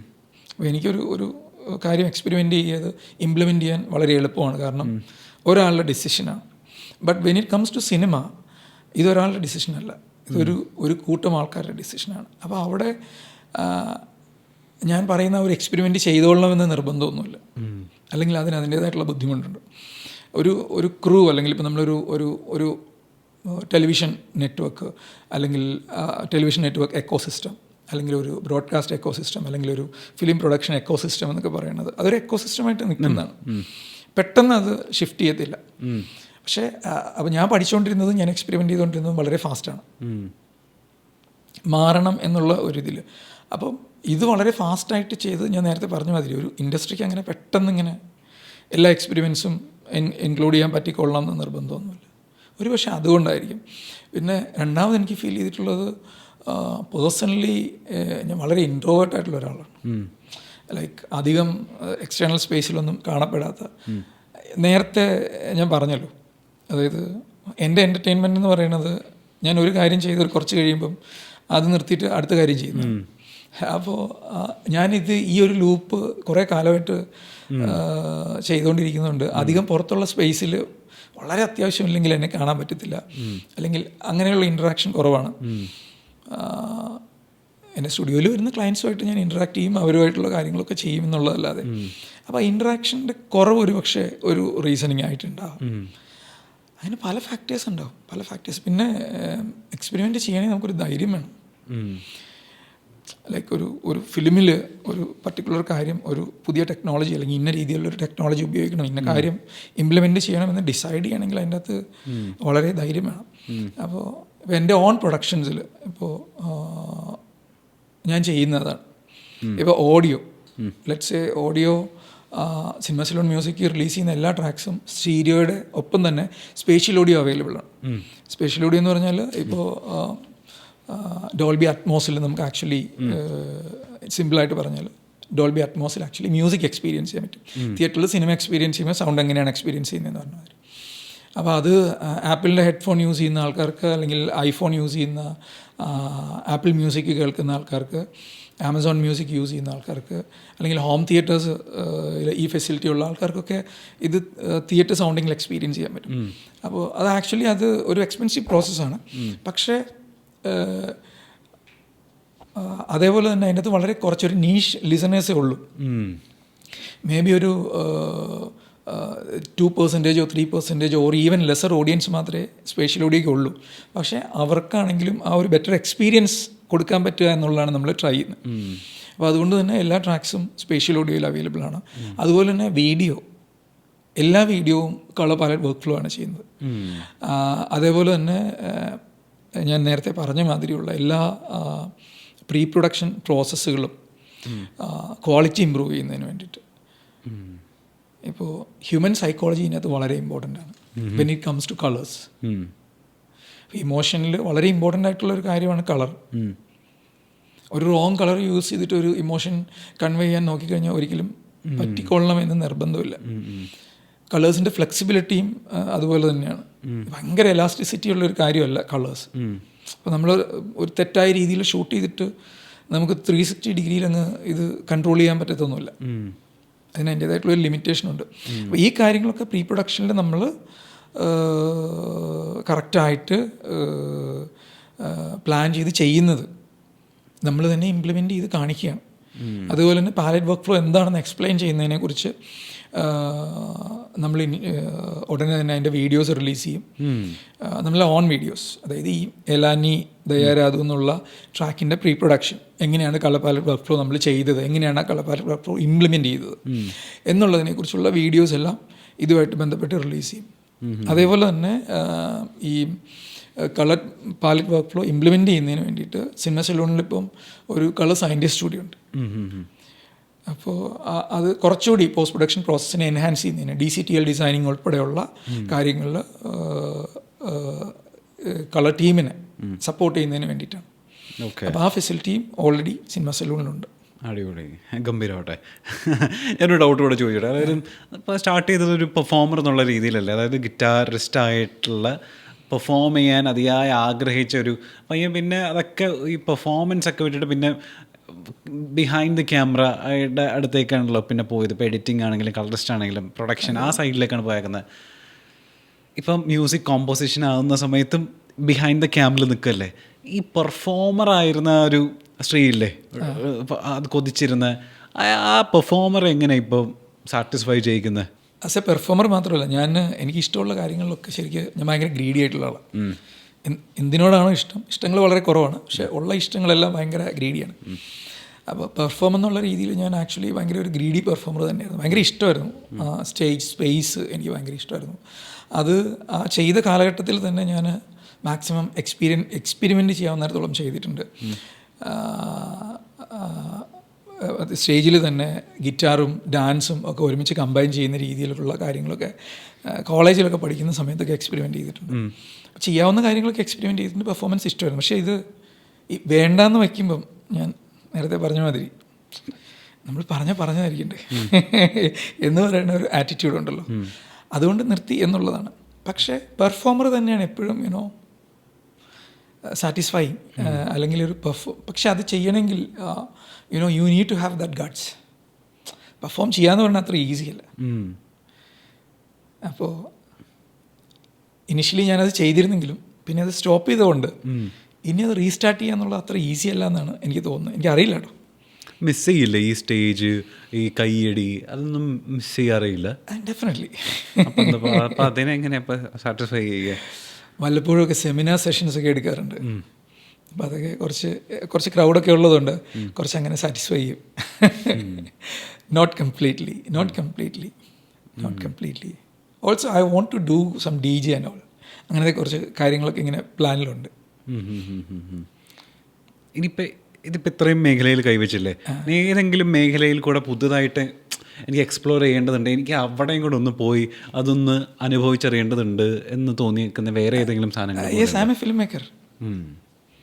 ഫിലിം ഡയറക്റ്റ് ചെയ്യുക എന്നുള്ളതാണ്, ഫിലിം ക്രിയേറ്റ് ചെയ്യുക എന്നുള്ളതാണ്. ഡയറക്റ്റ് ചെയ്യുക എന്നുള്ള വാക്കിലും കൂടുതലായിട്ട് ഫിലിം ക്രിയേറ്റ് ചെയ്യുക എന്നുള്ളതാണ് എൻ്റെ ഒരു അൾട്ടിമേറ്റ് ഗോൾ. ഞാൻ അങ്ങനെ ഒരു സ്റ്റോറി ആക്ച്വലി ക്രിയേറ്റ് ചെയ്തിട്ടുണ്ട്. അതായത് ആ സിനിമ എന്നുണ്ടാക്കുന്നു അന്ന് ഞാൻ സിനിമ എടുക്കുന്നത് നിർത്തും. മറ്റേ എൻ്റെ നെഗറ്റീവ് വേയിലല്ല കേട്ടോ, in the most satisfying way. Okay, അങ്ങനെ ഒരു സിനിമ എപ്പോഴത്തേക്കാണ് പ്രതീക്ഷിക്കുന്നത്? എനിക്കറിയില്ല, അതൊരു വലിയ ക്യാൻവാസിലുള്ളൊരു സിനിമയാണ്. So you have that story right now? Definitely. Okay, story അല്ല, അതിൻ്റെ എൻറ്റയർ സ്ക്രീൻ പ്ലേ. നോർമലി എൻ്റെ കണക്കിൽ ഒരു സിനിമയുടെ സ്ക്രിപ്റ്റ് ഒരു 7 ഡ്രാഫ്റ്റ് എഴുതുമ്പോഴാണ് ഒരു ഡ്രാഫ്റ്റ് ആകുന്നത്. അപ്പം അങ്ങനെ എത്ര ഡ്രാഫ്റ്റ് ആയപ്പോൾ? അതിൻ്റെ ഒരു ഫിലിമിൻ്റെ ഒരു 13 ഡ്രാഫ്റ്റ് ആണ് ഉള്ളത്. ഓക്കെ, മറ്റേതും ഏകദേശം അതിനടുത്തുള്ളൊരു അത്രയും പ്രാവശ്യം റീവർക്ക് ചെയ്യുമ്പോഴാണ്. And also I try to do a lot of research. അപ്പോൾ ഞാൻ എൻ്റെ ഡ്രീം ഫിലിം എന്ന് പറയുന്നത് അതൊരു it's about a serial killer. അപ്പോൾ അതിന് വേണ്ടിയിട്ട് ഏകദേശം ഒരു 2 to 3 years ഞാൻ സീരിയൽ കില്ലേഴ്സിനെ കുറിച്ചുള്ള സ്റ്റോറി അവരുടെ ഡോക്യുമെൻ്ററീസ്, അതിനെ ബേസ് ചെയ്തിട്ടുള്ള ഫിലിംസ്, ഇത് മാത്രം ഇങ്ങനെ റിസർച്ച് ചെയ്തുകൊണ്ടേയിരിക്കുകയായിരുന്നു, ലൈക്ക് ടു അണ്ടർസ്റ്റാൻഡ്. ഇപ്പോൾ ആ ഫിലിമിൽ ആ ക്യാരക്ടറിനെ കൊണ്ടുവരുമ്പോൾ എത്രത്തോളം ഇൻവോൾവ് ആയിട്ടായിരിക്കും, കൃത്യമായിട്ടായിരിക്കും അത് വരിക, ആ ക്യാരക്ടർ പ്ലേസ്മെൻറ്റ്, അതിൻ്റെ അകത്ത് ബിഹേവിയറൽ എസ്തെറ്റിക്സ്, എവറിത്തിങ്. അപ്പോൾ എനിക്ക് ഇതെല്ലാം ഉണ്ടാക്കാൻ ഇഷ്ടമാണ്. ലൈക്ക് ഇപ്പോൾ ഒരു ക്രിയേറ്റീവ് പീസിൽ അതിൽ ഒരു ഏരിയ എന്നുള്ളതല്ല, അതിനകത്ത് ഏതൊക്കെ ഏരിയാസ് എനിക്ക് എക്സ്പ്ലോർ ചെയ്യാൻ പറ്റുമോ അതെല്ലാം I would love to do. അപ്പോൾ ശ്രീ ഇപ്പോൾ നേരത്തെ പറഞ്ഞില്ലേ, എനിക്കിങ്ങനെ ഇത് കഴിഞ്ഞാൽ പിന്നെ അത് ഞാൻ ചെയ്യും, അത് കഴിഞ്ഞാൽ പിന്നെ അത് ചെയ്യും, അത് കഴിഞ്ഞാൽ പിന്നെ ഇതൊക്കെ കഴിഞ്ഞിട്ട് എനിക്ക് സിനിമ ചെയ്യണം.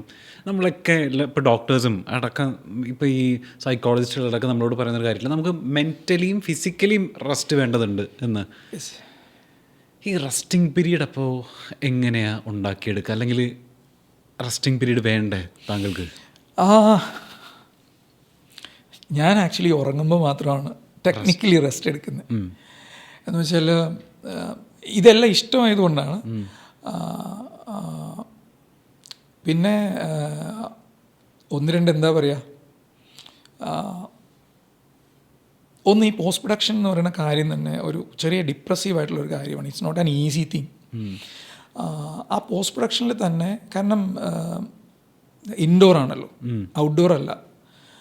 ഇൻഡോർ ആയതുകൊണ്ട് തന്നെ പോസ്റ്റ് പ്രൊഡക്ഷൻ ശരിക്കും ഒരു ബുദ്ധിമുട്ടുള്ളൊരു കാര്യമാണ്. അതിനകത്ത് തന്നെ ഈ വിഷ്വൽ പോസ്റ്റ് പ്രൊഡക്ഷനിൽ, ഇപ്പോൾ ഓഡിയോ പോസ്റ്റ് പ്രൊഡക്ഷനിലൊക്കെ പലപ്പോഴും കുറേ ആളുകളുണ്ടാവും. ഇപ്പോൾ ഡബ്ബിങ് നടക്കുന്ന സമയത്താണെങ്കിൽ കുറച്ച് ആളുകളുണ്ടാവും, സോങ്ങിൻ്റെ റെക്കോർഡിങ്ങിൻ്റെ, സോങ്ങിൻ്റെ പ്രൊഡക്ഷനിലൊക്കെ ഉണ്ടാവും. പക്ഷേ വിഷ്വൽ പോസ്റ്റ് പ്രൊഡക്ഷനിൽ പലപ്പോഴും ആൾക്കാർ കുറവാണ്. അതൊരു ചിലപ്പോൾ 1-2 പേര് മാക്സിമം. അതെ അതെ അതെ അതെ, എക്സ്പെഷ്യലി എഡിറ്റിങ്ങിലും ഒക്കെ.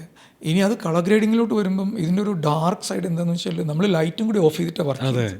അതായത് ഒരു ഇരുട്ട് മുറിയിൽ. അതുമാത്രമല്ല കളർ ഗ്രേഡിങ്ങിൽ പലപ്പോഴും ശ്രദ്ധിച്ചാൽ കാണാം ഈ കളറിസ്റ്റിൻ്റെ കൂടെ ആരും ഉണ്ടാവില്ല. കാരണം വളരെ ബോറിംഗ് ആയിട്ടുള്ളൊരു പ്രോസസ്സായിരിക്കും ഒരു തേർഡ് പാർട്ടിക്ക്.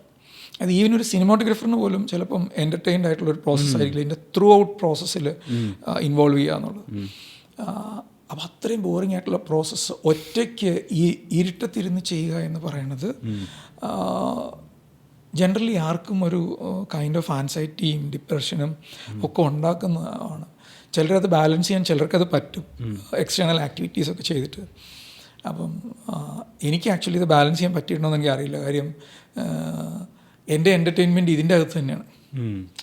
ലൈക്ക് ഇപ്പോൾ നമ്മൾ ജോലി ചെയ്ത് മടുത്തിട്ട് നമ്മൾ വേറൊരു കാര്യം ചെയ്യാൻ പോകുന്നതിന് പകരം ഇതേ സ്ഥലത്ത് തന്നെ, ഇപ്പം എൻ്റെ സ്റ്റുഡിയോയിൽ വന്ന 2 തിയേറ്ററുണ്ട്. അപ്പോൾ ഈ തിയേറ്ററിൽ പലപ്പോഴും വരുമ്പം ആൾക്കാർ ചോദിക്കുന്ന ഒരു കാര്യം, യു ആർ സോ ലക്കി, നിങ്ങൾക്ക് സിനിമ കാണാൻ വേണ്ടി ഇത്രയും ലക്ഷറിയസ് ആയിട്ടുള്ളൊരു സ്പേസ് ഉണ്ടല്ലോ. ഞാൻ അവിടെ ഇരുന്ന് ഒരിക്കലും സിനിമ കാണാറില്ല, കാരണം എനിക്കത് ജോലി ചെയ്യുന്നൊരു സ്പേസാണ്. ലൈക്ക് നമ്മളിത് വീണ്ടും വീണ്ടും ചെയ്യുന്നത്. ഞാൻ താഴത്തെ ടി വിയിൽ, എൻ്റെ ചെറിയ ടി വിയിലാണ് ആക്ച്വലി സിനിമ കാണുന്നത്. ഈ തിയേറ്ററിൽ പൊതുവെ സിനിമ കാണാറില്ല. അപ്പോൾ അത് ഡെഫിനറ്റ്ലി അതിൻ്റെ ഒരു ബുദ്ധിമുട്ടുകളുണ്ട്. എനിക്ക് തോന്നുന്നു ഒത്തിരി ആൾക്കാർക്ക് ഉണ്ടാവും. പിന്നെ വേറെ ഇതിനകത്തൊരു ഫൺ ഫാക്റ്റ് ഉണ്ട് ആക്ച്വലി. അതെന്താണെന്ന് വെച്ചാൽ, ഈ ഒരു being A post production artist അല്ലെങ്കിൽ കമ്പ്യൂട്ടർ ബേസ് ചെയ്ത് വർക്ക് ചെയ്യുന്ന ഒരാളെന്നുള്ള രീതിയിൽ നമ്മളൊരു സോഫ്റ്റ്വെയറിനെ അല്ലെങ്കിൽ ഒരു ടെക്നോളജിയെ നമ്മളുടെ ആവശ്യത്തിനനുസരിച്ച് ഉപയോഗിക്കുകയാണ് ചെയ്യുന്നത്. എന്ന് വെച്ചാൽ നമ്മളൊരു കാര്യം പറയുന്നു, ചെയ്യുന്നു, വിച്ച് ഈസ് ലൈക്ക് ഞാൻ നേരത്തെ പറഞ്ഞ മാതിരി ഒരു സ്ലേവിനെ കൊണ്ട് ബിഹേവ് ചെയ്യുന്നു. അപ്പം ഏറ്റവും കൂടുതൽ ടൈം നമ്മൾ പറയുന്നത് എല്ലാം ഒരാൾ കേട്ടുകൊണ്ടിരിക്കുമ്പോൾ, നമ്മൾ പുറത്തിറങ്ങുമ്പോൾ നമ്മൾ പറയുന്നത് എങ്ങനെയാണ് ആൾക്കാർ കേൾക്കുന്നതെന്നുള്ളതിനെക്കുറിച്ച് നമ്മൾ മെൻ്റലി ഭയങ്കരമായിട്ട് പ്രിപ്പയർ ചെയ്യേണ്ടതുണ്ടെന്ന് എനിക്ക് തോന്നിയിട്ടുണ്ട്. അപ്പോൾ അതൊക്കെ ബുദ്ധിമുട്ടാണ് ആക്ച്വലി. It's not easy. പലരും പറയാറുണ്ടല്ലോ, ഒരു 5 മിനിറ്റ് മെഡിറ്റേഷൻ ചെയ്യുന്നത് തന്നെ ഭയങ്കര ബുദ്ധിമുട്ടാണ് അപ്പോൾ എന്ന് പറയുന്ന മാതിരി. അപ്പോൾ ഇത് കാരണം റിപ്പറ്റേറ്റീവായിട്ട് ഈ ടാസ്കുകൾ ചെയ്തിട്ട്, അതും എക്സ്പെഷ്യലി ഇതുപോലത്തെ ഒരു സൈക്കോളജിക്കൽ ഇമ്പാക്റ്റുള്ള എൻവയോൺമെൻറ്റിൽ ഇരുന്ന് ചെയ്യുമ്പോൾ അതിൻ്റേതായിട്ടുള്ള ബുദ്ധിമുട്ടുകളുണ്ടാവും. അത് ഡെഫിനറ്റ്ലി എഫക്റ്റ് ചെയ്യുന്നുണ്ട്. തീർച്ചയായിട്ടും അത് ശരിക്കും ബാലൻസ് ചെയ്ത് പോകേണ്ടതാണ്. കംപ്ലീറ്റ്ലി ബാലൻസ് ചെയ്ത് പോകുന്നുണ്ടെന്ന് എനിക്ക് തോന്നിയിട്ടില്ല കേട്ടോ. കാരണം ഈ ഒരു ഗ്രീഡ് ഉണ്ടല്ലോ, ഈ ക്രിയേറ്റിവിറ്റിയോടുള്ള ഒരു ഗ്രീഡ്, ലൈക്ക് എനിക്കുണ്ട് ഭയങ്കരമായിട്ട്. ഓക്കെ ഫൈൻ, ഒരു പുതിയ കാര്യം ക്രിയേറ്റ് ചെയ്യുക, അത് സാറ്റിസ്ഫൈങ് ആയിട്ട് എനിക്ക് തോന്നുന്നത്, അത് വേറൊരാളെ കേൾപ്പിക്കുക, ഓക്കെ ഫൈൻ, അത് നല്ലതാണെന്ന് മനസ്സിലാക്കുക. അപ്പോൾ കിട്ടുന്ന ഒരു ഒരു ഹൈ, ഒരു ബീങ് എൻ ആർട്ടിസ്റ്റ്, അല്ലെങ്കിൽ എൻവിഷൻ ചെയ്തൊരു കാര്യം നല്ലതാണെന്നുള്ളത്. അത് ഈ ടെക്നോളജിയാണ് ആക്ച്വലി എന്നെ പുഷ് ചെയ്തുകൊണ്ടിരിക്കുന്നത്. അപ്പോൾ ഈ ടെക്നോളജി തന്നെയാണ് ഈ കുഴപ്പമുണ്ടാക്കുന്നത്. കാരണം ഇപ്പം എല്ലാം ഹാൻഡി ആണല്ലോ. ഫോണിൽ നമുക്ക് എന്തെല്ലാം കാര്യങ്ങൾ ചെയ്യാൻ പറ്റും. ഓൾമോസ്റ്റ് ഈ സിനിമ സലൂൺ മ്യൂസിക്കിൻ്റെ മുഴുവൻ പോസ്റ്റേഴ്സും ഓൾമോസ്റ്റ് എല്ലാം തന്നെ ഞാനാണ് ഡിസൈൻ ചെയ്തിരിക്കുന്നത്, ഫോണിലാണ് ഡിസൈൻ ചെയ്തിരിക്കുന്നത്. അപ്പോൾ ഇത് പലപ്പോഴും എൻ്റെ ഫ്രീ ടൈമിലാണ് ഞാനത് ഡിസൈൻ ചെയ്യുന്നത്. Very good. ഭക്ഷണം കഴിക്കാൻ സമയം കിട്ടാറുണ്ട്? ഉണ്ട്. ഞാൻ 2 നേരം കൃത്യമായിട്ട് ഭക്ഷണം കഴിക്കുന്ന ഒരാളാണ്. ഓക്കെ. അത് 2 നേരമുള്ളൂ? 2 നേരമുള്ളൂ. എപ്പോഴും രാവിലെയും വൈകിട്ടും. വൈകുന്നേരം. Very good. അതൊരു സമയം കണ്ടെന്നുള്ള ആശ്വാസം. ഇതിപ്പോൾ ഇത് മാത്രമല്ല, ഞാനിപ്പോൾ താങ്കളോടുള്ള സംസാരത്തിൽ അറിയുന്ന ഒരു 3 ആപ്പ് ഈ പറയുന്ന പോലെ ക്രിയേറ്റ് ചെയ്തിട്ടുണ്ട്. താങ്കളൊരു ഡെവലപ്പറൊന്നും അല്ല. അതിൻ്റെ ഇടയിൽ കൂടെ ഇത് ആപ്പ് ഡെവലപ്പ് ചെയ്ത് അതല്ലാതെ ഒരു സൈറ്റും ഡിസൈൻ ചെയ്തോ? വെബ്സൈറ്റ് ഡിസൈൻ ചെയ്തു? അതെങ്ങനെയാണ്? ഇത് എൻ്റെ അച്ചീവ്മെൻറ്റ്സ് ഒക്കെ എങ്ങനെയാണെന്ന് ചോദിച്ചാൽ പലപ്പോഴും അതിൻ്റെ ബാക്കിലുള്ളത് വാശി എന്ന് പറയുന്ന ഒരു എലമെൻ്റ് ഉണ്ട്. ലൈക്ക് എവിടെയെങ്കിലും ഒരു പറ്റില്ല എന്നുള്ളൊരു കാര്യം ആരെങ്കിലും പറയുകയോ, അല്ലെങ്കിൽ കുറേ ആളുകൾ വിശ്വസിക്കുകയോ, അല്ലെങ്കിൽ ടെക്നോളജി ലിമിറ്റ് ചെയ്യുന്നതുകൊണ്ട് എനിക്കെന്തെങ്കിലും ചെയ്യാൻ പറ്റാതെ വരികയോ ചെയ്തു കഴിഞ്ഞാൽ ഈ ടെക്നോളജി എങ്ങനെയാണ് ബെൻഡ് ചെയ്യുന്നതെന്ന് ഞാൻ എപ്പോഴും ട്രൈ ചെയ്യാറുണ്ട്. ലൈക്ക് ഇപ്പോൾ ഒരേ എഡിറ്റിംഗ് ആപ്ലിക്കേഷൻസ് തന്നെ പല എഡിറ്റേഴ്സും ഉപയോഗിക്കുന്നത് നമ്മൾ പലപ്പോഴും കാണാറുണ്ട്. എൻറ്റയർലി ഡിഫറെൻറ്റ് രീതിയിലാണ്. അപ്പോൾ ഇതിൻ്റെ ഫ്ലെക്സിബിലിറ്റി കൂട്ടാൻ വേണ്ടി ഞാൻ പലപ്പോഴും നോക്കാറുണ്ട്. അപ്പോൾ അതേപോലെ തന്നെയാണ് ഇപ്പം വെബ്സൈറ്റ് ഡിസൈനിങ്. അൺഫോർച്ചുനേറ്റ്ലി ഇപ്പോൾ ആ വെബ്സൈറ്റ് ഇല്ല കേട്ടോ. കുറച്ച് നാൾ മുമ്പ് അത് പോയി. സിനിമ സലൂണിൻ്റെ ഓൺ വെബ്സൈറ്റാണ്. ഈ വെബ്സൈറ്റ് ഞാനൊരു 2-3 കമ്പനികളെ കൊണ്ട് ഡിസൈൻ ചെയ്യിപ്പിച്ചു. അപ്പോൾ അവരാരും മോശക്കാരായതുകൊണ്ടല്ല, പക്ഷേ എനിക്ക് വേണ്ട രീതി വളരെ സിമ്പിളായിരുന്നു.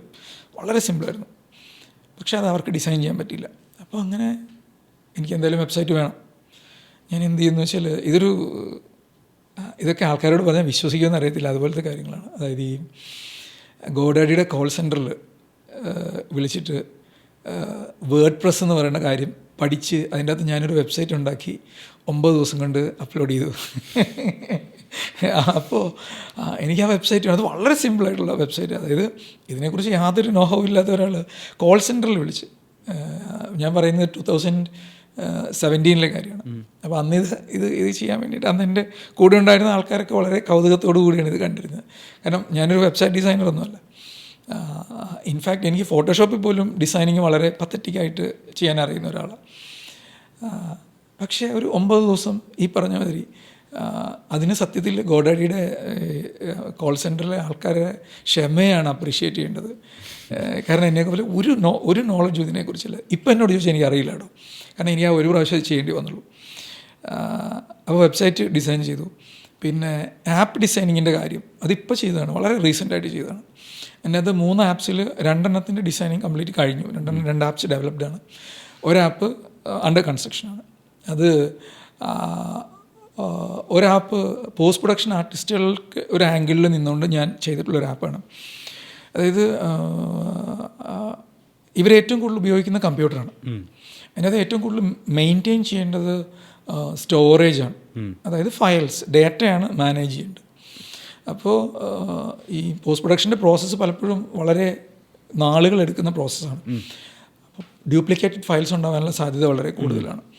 അപ്പോൾ ഡ്യൂപ്ലിക്കേറ്റ്സ് കണ്ടുപിടിക്കാനുള്ളൊരു ആപ്പ് ആണ് ഞാൻ ആദ്യം ഉണ്ടാക്കിയത്. ഇത് കണ്ടുപിടിച്ചപ്പോൾ എനിക്ക് തോന്നിയൊരു കാര്യം, ഇത് കണ്ടുപിടിച്ചിട്ട് മാത്രം കാര്യമില്ല, ഡ്യൂപ്ലിക്കേറ്റ്സ് റിമൂവ് ചെയ്യാൻ പറ്റണം. ഓക്കെ, അപ്പം ഡ്യൂപ്ലിക്കേറ്റ്സ് റിമൂവ് ചെയ്യാനുള്ള രീതിയിൽ ഇത് അപ്ഡേറ്റ് ചെയ്തു. പിന്നെ എനിക്ക് തോന്നി ഇത് കുറച്ചുകൂടി പ്രോപ്പറായിട്ട് സോർട്ട് ചെയ്യണം. അതായത് ഒറ്റ ക്ലിക്കിന് ഇതിൻ്റെ റിമൂവൽ നടക്കണം, അതായത് ഡ്യൂപ്ലിക്കേറ്റ് റിമൂവൽ നടക്കണം. അപ്പോൾ ഒറ്റ ക്ലിക്കിലേക്കാക്കി. പിന്നെ അതിൻ്റെ അകത്ത് ലാർജ് ഫയൽസ് കണ്ടുപിടിക്കുന്നത്, ഇതെല്ലാം ഞാൻ ഞാനെന്ന് പറയുന്ന ഒരു യൂസർ, ഒരു പോസ്റ്റ് പ്രൊഡക്ഷൻ ആർട്ടിസ്റ്റ് ആണല്ലോ. അപ്പോൾ ഒരു യൂസർ എൻ്റെ ആംഗിളിലാണ് ഇത് ഡിസൈൻ ചെയ്തിരിക്കുന്നത്. അപ്പോൾ അതിൻ്റെ അകത്ത് ഇപ്പോൾ നിലവിൽ നമ്മളൊരു ഹാർഡ് ഡിസ്ക്, നമ്മൾ ഉപയോഗിക്കുന്ന ഒരു ഹാർഡ് ഡിസ്ക് ചൂസ് ചെയ്ത് കൊടുത്തു കഴിഞ്ഞാൽ ഫയൽസ് ഒരു ഒറ്റ ക്ലിക്കിൽ ഫയൽസ് സോർട്ട് ചെയ്യും. About 10 GB files, 5 GB to 10 GB files, 2 GB to 5 GB, 1 GB to 2 GB, 0 GB to 1 GB. എന്ന് പറയുന്ന അല്ല സോറി ലെസ് ദാൻ 1 GB എന്ന് പറയുന്ന രീതിയിൽ സോർട്ട് ചെയ്യും. അപ്പോൾ ഇത് പുറത്തൊരു അത്ഭുതമായിട്ടുള്ള കാര്യമൊന്നുമല്ല, അത് വളരെ സിമ്പിളായിട്ടുള്ളൊരു ആപ്പാണ്. പക്ഷേ എന്നെപ്പോലെ ഞാൻ പറഞ്ഞില്ലേ ഞാൻ ആപ്പ് ഡിസൈനർ അല്ല. അപ്പോൾ പക്ഷേ ഒരാവശ്യമാണ്, ഒരു ആർട്ടിസ്റ്റ് എന്നുള്ള ഒരു പോസ്റ്റ് പ്രൊഡക്ഷൻ ആർട്ടിസ്റ്റ് എന്നുള്ള രീതിയിൽ ഇത് ആവശ്യമാണ്, അല്ലെങ്കിൽ കമ്പ്യൂട്ടർ ഉപയോഗിക്കുന്ന ഒരാളെന്നുള്ള രീതിയിൽ. അപ്പോൾ അങ്ങനെ എക്സ്പെരിമെൻറ്റ് ചെയ്തപ്പം എനിക്ക് വേണമെന്ന് തോന്നിയൊരു ആപ്പാണ്. അത് ഡിസൈൻ ചെയ്തു. അത് എൻ്റെ ടെസ്റ്റിംഗ് ഫേസ് നടന്നുകൊണ്ടിരിക്കുകയാണ്. സൂൺ ഞാനത് പബ്ലിക്കിനായിട്ടത് കൊടുക്കും. ഓക്കെ, എല്ലാവർക്കും ആർക്ക് വേണമെങ്കിലും ഉപയോഗിക്കാവുന്ന രീതിയിൽ. അത് നിലവിൽ മാക്കിൽ വർക്ക് ചെയ്യുന്നൊരു ആപ്ലിക്കേഷനാണത്. ഓക്കെ. പിന്നെ വേറൊരു ആപ്ലിക്കേഷൻ ഡിസൈൻ ചെയ്തിരിക്കുന്നത് ടാലൻറ്റ് റഡാർ എന്ന് പറഞ്ഞൊരു ആപ്ലിക്കേഷൻ.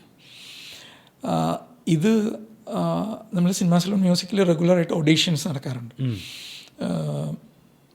പല രീതിയിലുള്ള ടാലൻസ്, ഡാൻസിങ് ചെയ്യുന്ന ആൾക്കാർ, ആക്ടിങ് ചെയ്യുന്ന ആളുകൾ, സിംഗേഴ്സ്, ഇൻസ്ട്രുമെൻ്റൽ പെർഫോമേഴ്സ്, അങ്ങനെ പല രീതിയിലുള്ള. അപ്പോൾ ഈ ഓഡീഷൻ ചെയ്യുമ്പോൾ ആ ഡേറ്റ മാനേജ് ചെയ്യുക എന്നുള്ള ഒരു കാര്യത്തിന് വേണ്ടിയിട്ടാണ് ഈ ആക്ച്വലി ആപ്പ് ഡിസൈൻ ചെയ്തിരിക്കുന്നത്.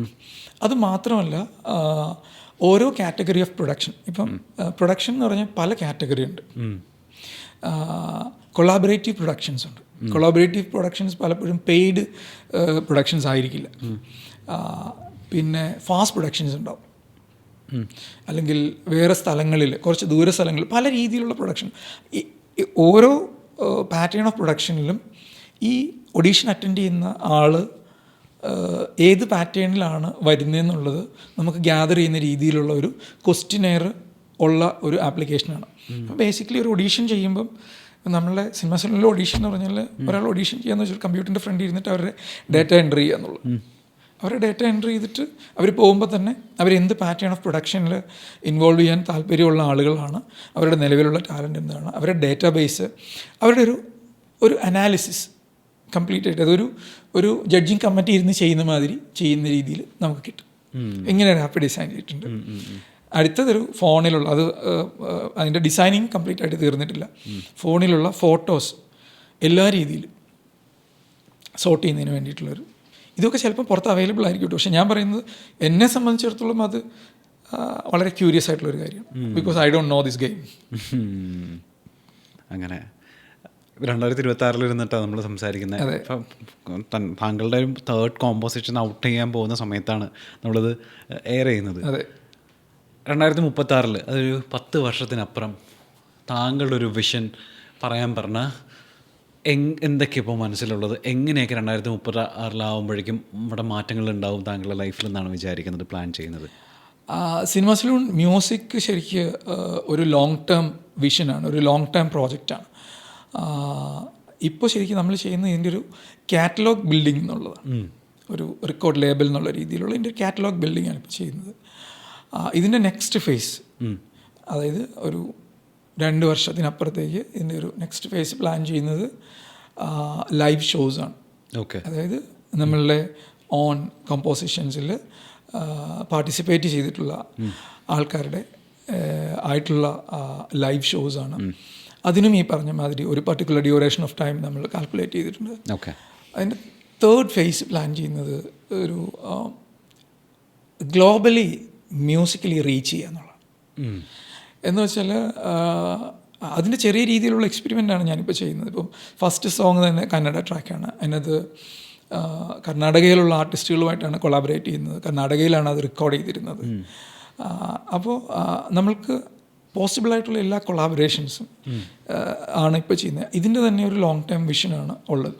അതായത് ഏത് ഇൻ്റർനാഷണൽ ആർട്ടിസ്റ്റുകൾക്കും വരാൻ ആക്സസ് ഉള്ള രീതിയിൽ, ലൈക്ക് ഇപ്പോൾ നമുക്കിപ്പോൾ പറയുവാണെങ്കിൽ നമുക്ക് നമ്മളുടെ എയർപോർട്ടുമായിട്ട് ആക്സസിബിലിറ്റി ഉള്ള ഒരു സ്ഥലത്ത് ഒരു complete music production hub create ചെയ്യുക എന്നുള്ളതാണ് ഒരു ലോങ് ടൈം വിഷൻ എന്ന് പറയുന്നത്. അപ്പോൾ ഒരു ആർട്ടിസ്റ്റ്, ലെറ്റ്സ് സേ ഒരു ആർട്ടിസ്റ്റ് ഇന്ന് വരികയാണ്. ആർട്ടിസ്റ്റ് രാവിലെ വന്ന് പാട്ട് പാടുന്നു, ഉച്ചയ്ക്ക് ശേഷം മ്യൂസിക് വീഡിയോ റെക്കോർഡ് ചെയ്യുന്നു. ഇതിൻ്റെ എല്ലാ ഫെസിലിറ്റി ഇതിൻ്റെ ഉള്ളിലുണ്ടാവും. അതായത് ഒരു എൻറ്റയർ മ്യൂസിക് പ്രൊഡക്ഷൻ ആളുകളിലേക്ക് എത്തുന്ന വരെയുള്ള എൻറ്റയർ പ്രോസസ്സ് ചെയ്യാൻ പറ്റുന്ന ഒരു ഹബ്ബാണ്. രാവിലെ ഒരാൾ വന്ന് പാട്ട് പാടുന്നു, ഉച്ചയ്ക്ക് ശേഷം ഒരു മ്യൂസിക് വീഡിയോ റെക്കോർഡ് ചെയ്യുന്നു, അല്ലെങ്കിൽ ഇന്ന് പാട്ട് പാടുന്നു, നാളെ റെക്കോർഡ് ചെയ്യുന്നു. അപ്പം അവരെ സംബന്ധിച്ചിടത്തോളം അവരുടെ ടൈം ഭയങ്കരമായിട്ട് സേവ് ചെയ്യാൻ പറ്റും. ഇതിൻ്റെ എല്ലാ കാര്യങ്ങളും ഇതിൻ്റെ ഉള്ളിൽ ചെയ്യാൻ പറ്റുമെങ്കിൽ, കാരണം ചെയ്യാൻ പറ്റുന്ന രീതിയിലാണ് ബേസിക്കലി ടെക്നോളജി നിലവിലുള്ളത്. ലൈക്ക് ഇപ്പോൾ നമ്മൾ വിചാരിക്കും ഔട്ട്ഡോർ പോലും ഇൻഡോർ ക്രിയേറ്റ് ചെയ്യാൻ പാകത്തിനുള്ള രീതിയിലാണ് ടെക്നോളജി നിലവിലുള്ളത്. അപ്പോൾ അങ്ങനെ ചെയ്യുമ്പോൾ ഞാൻ കണ്ടിട്ടുള്ളൊരു കാര്യം, പ്രൊഡക്ഷൻ കൂട്ടാൻ പറ്റും. ടെക്നോളജി വരുമ്പം എപ്പോഴും എല്ലാവരും പേടിക്കുക. ഇപ്പോൾ ഏറ്റവും കൂടുതലായിട്ട് ആൾക്കാർ പേടിച്ചുകൊണ്ടിരിക്കുന്നത് AI ആണ്. AI ഇങ്ങനെ നമ്മളെ പിടിച്ച് തിന്നും എന്നാണ് എല്ലാവരും വിചാരിക്കുന്നത്. ആക്ച്വലി ടെക്നോളജി വരുന്നത് എന്തിനാണെന്ന് വെച്ചാൽ ഡിമാൻഡ് കൂടുമ്പോഴാണ് ടെക്നോളജി വരുന്നത്. ഡിമാൻഡ് കൂടുതലാണ്. അപ്പോൾ ഡിമാൻഡ് കൂടുന്നതുകൊണ്ടാണ് ടെക്നോളജി വരുന്നത്. സോ വിച്ച് മീൻസ് സ്പേസ് ഉണ്ട്, എല്ലാ ആൾക്കാർക്കും ഇതിനുള്ള സ്പേസ് ഉണ്ട്. അപ്പം പ്രൊഡക്ഷൻ എത്ര പ്രൊഡക്ഷൻ കൂട്ടാൻ പറ്റുമോ അത്രയും കൂടുതൽ. ഇപ്പോൾ ഒരു ഓഡിയോ ട്രാക്കിൻ്റെ കാര്യം പറയുകയാണെങ്കിൽ എല്ലാ ദിവസവും ഒരു ഓഡിയോ ട്രാക്ക് ഉണ്ടാക്കിയാൽ പോലും കേൾക്കാൻ ലിസണേഴ്സ് ഉണ്ട്. അത്രയ്ക്ക് കൂടുതൽ ആൾക്കാരുള്ളൊരു കാര്യമാണ്. അത് മാത്രമല്ല, as an industry this is A huge. ഞാൻ ചുമ്മാ ഒരു കാര്യം ചോദിക്കട്ടെ. ഇന്ത്യൻ മ്യൂസിക് ഇൻഡസ്ട്രിയുടെ പൈറസി കാരണമുള്ള ഒരു വർഷത്തെ ഇപ്പോൾ ഉള്ള ലോസ് എത്രയാണെന്നറിയോ? ചുമ്മാ ഒരു ഗസ്, ഒരു വൈൽഡ് ഗസ്.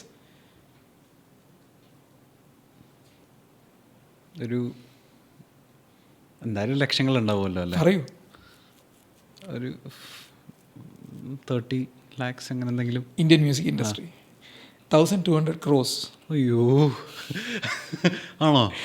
ഇത് ലോസാണ് കേട്ടോ. ഇത് ലോസാണ്.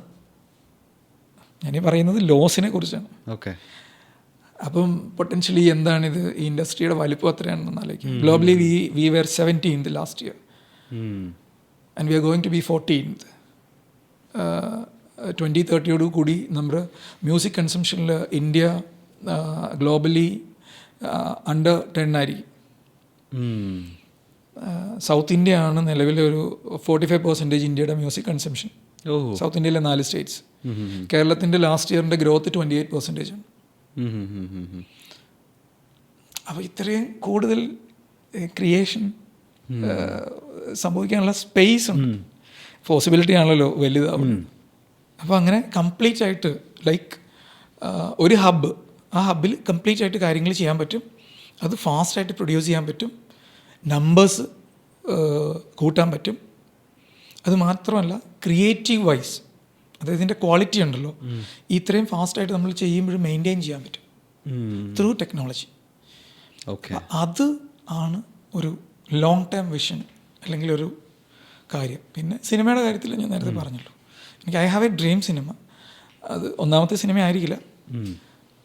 ആ സിനിമ ഞാൻ എൻവിഷൻ ചെയ്യുന്ന മാതിരി ചെയ്യാൻ പറ്റുമെങ്കിൽ I will be very satisfied.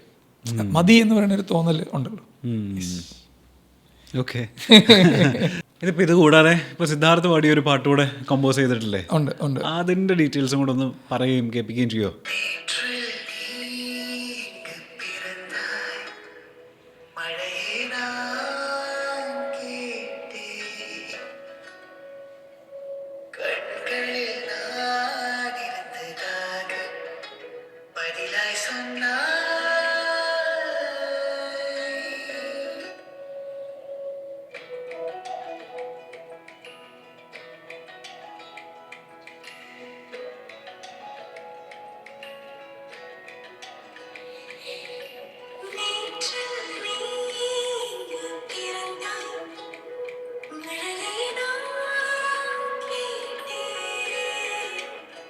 ഇതിൻ്റെ പ്രത്യേകത എന്താ? അപ്പോൾ ഇതിൻ്റെ പ്രത്യേകത എന്ന് പറഞ്ഞാൽ മഴ എന്ന് പറയുന്ന കോൺസെപ്റ്റിനെ ഒരു മെറ്റഫറായിട്ട്, റൊമാൻസിൻ്റെ ഒരു മെറ്റഫറായിട്ട് എക്സ്പ്രസ് ചെയ്യുന്നൊരു ഒരു ഒരു ഒരു ട്രാക്കാണ്.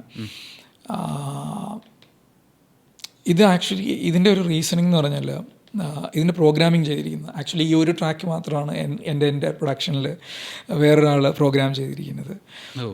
അത് എൻ്റെ ഭയങ്കര അടുത്ത ഫ്രണ്ടായിട്ടുള്ള റാൽഫിനാണ് ഇത് ചെയ്തിരിക്കുന്നത്. റാൽഫിൻ സ്റ്റീഫൻ അദ്ദേഹമാണ് ചെയ്തിരിക്കുന്നത്. അദ്ദേഹം എൻ്റെ നെയ്ബറാണ്, എൻ്റെ വളരെ അടുത്ത സുഹൃത്താണ്. അപ്പോൾ പലപ്പോഴും പാട്ട് ഉണ്ടാക്കുന്ന സമയത്ത് നേരത്തെ തന്നെ കമ്പോസ് ചെയ്യുന്ന സമയത്ത് ഇങ്ങനെ റാൽഫിന് ഞാനിങ്ങനെ ട്രാക്കുകൾ അയച്ചു കൊടുക്കാറുണ്ട്.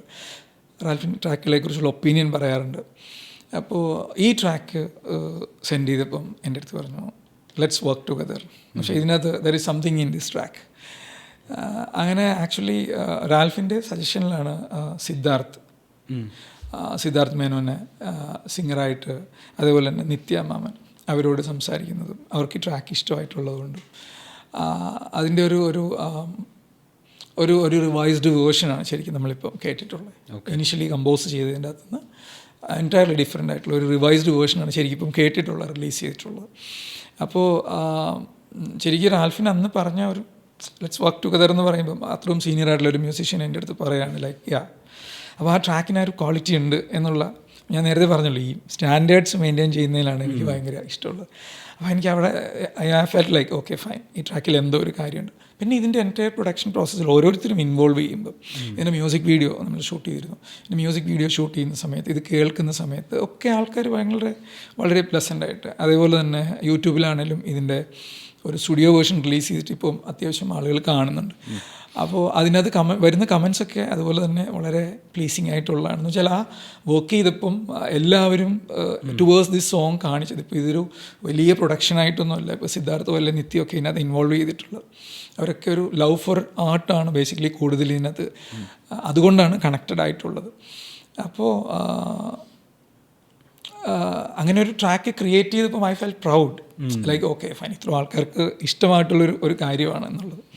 കാരണം ഇത്ര ആൾക്കാർ അപ്രൂവ് ചെയ്യുമ്പോൾ മാത്രമാണല്ലോ ഇവരുമായിട്ട് നമുക്ക് കൊളാബറേറ്റ് ചെയ്ത് വർക്ക് ചെയ്യാൻ പറ്റുക. അപ്പോൾ ആ അപ്രൂവൽ തന്നെ ഐ ഫെൽറ്റ് ഗ്രേറ്റ്. പിന്നെ വളരെ നന്നായിട്ടാണ് അതിൻ്റെ എല്ലാ ആൾക്കാരും റാൽഫിനെ അതിൻ്റെ വേർഷൻ എൻവിഷൻ ചെയ്തിരിക്കുന്നത്.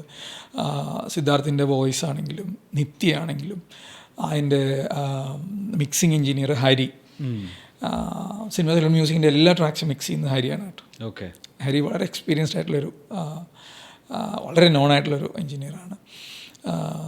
അപ്പം ഹരിയുടെ സ്റ്റുഡിയോ തന്നെയാണ് അതിൻ്റെ സ്പേഷ്യൽ ഓഡിയോയുടെ ഒക്കെ മിക്സിങ് ചെയ്യുന്നത്. അപ്പം അതുകൊണ്ട് ആക്ച്വലി ഇതൊക്കെയാണ് ആക്ച്വലി പിന്നെ ഈ മഴയെ എന്നുള്ള ട്രാക്കാണ് ആദ്യമായിട്ട് സിനിമ സെലൂൺ മ്യൂസിക് ഒഫീഷ്യലി ചെയ്യുന്ന മ്യൂസിക് വീഡിയോ. അപ്പോൾ അത് 2 വീക്സിൽ റിലീസാവും. അപ്പോൾ അതൊക്കെയാണ് ഈ മഴ എന്നുള്ള ട്രാക്കുമായിട്ടുള്ള details. All the best. Okay, thank you. ഈ പറയുന്ന പോലെ എൻ്റെ ചാനലിൽ ഫസ്റ്റ് ടൈം ഇങ്ങനൊരു ആളെ ഫീച്ചർ ചെയ്യുന്ന സമയത്ത് എനിക്ക് ഭയങ്കര സന്തോഷമുണ്ടായിരുന്നു. നിങ്ങളെ പരിചയപ്പെടുത്തി കൊടുക്കുന്നതിൽ, നിങ്ങളുടെ ക്രിയേറ്റിവിറ്റി ആളുകളിലേക്ക് എത്തിക്കുന്നതിൽ ഞാൻ ഒരുപാട് പ്രൗഡാണ്. 10 വർഷത്തിന് ശേഷം താങ്കളെ എനിക്ക് ആക്സസ് ചെയ്യാൻ പറ്റുമെന്ന് എനിക്കറിയത്തില്ല. ബട്ട് സ്റ്റിൽ ഈ പറയുന്ന പോലെ ആഗ്രഹിക്കുന്ന പോലുള്ള അച്ചീവ്മെൻറ്റ്സൊക്കെ കിട്ടി. ഈ ടെക്നോളജിയും ഈ പറയുന്ന സോഫ്റ്റ്വെയർസൊക്കെ അതിൻ്റെ അറ്റ്മോസ്റ്റ് ഉപയോഗിക്കാൻ പറ്റി.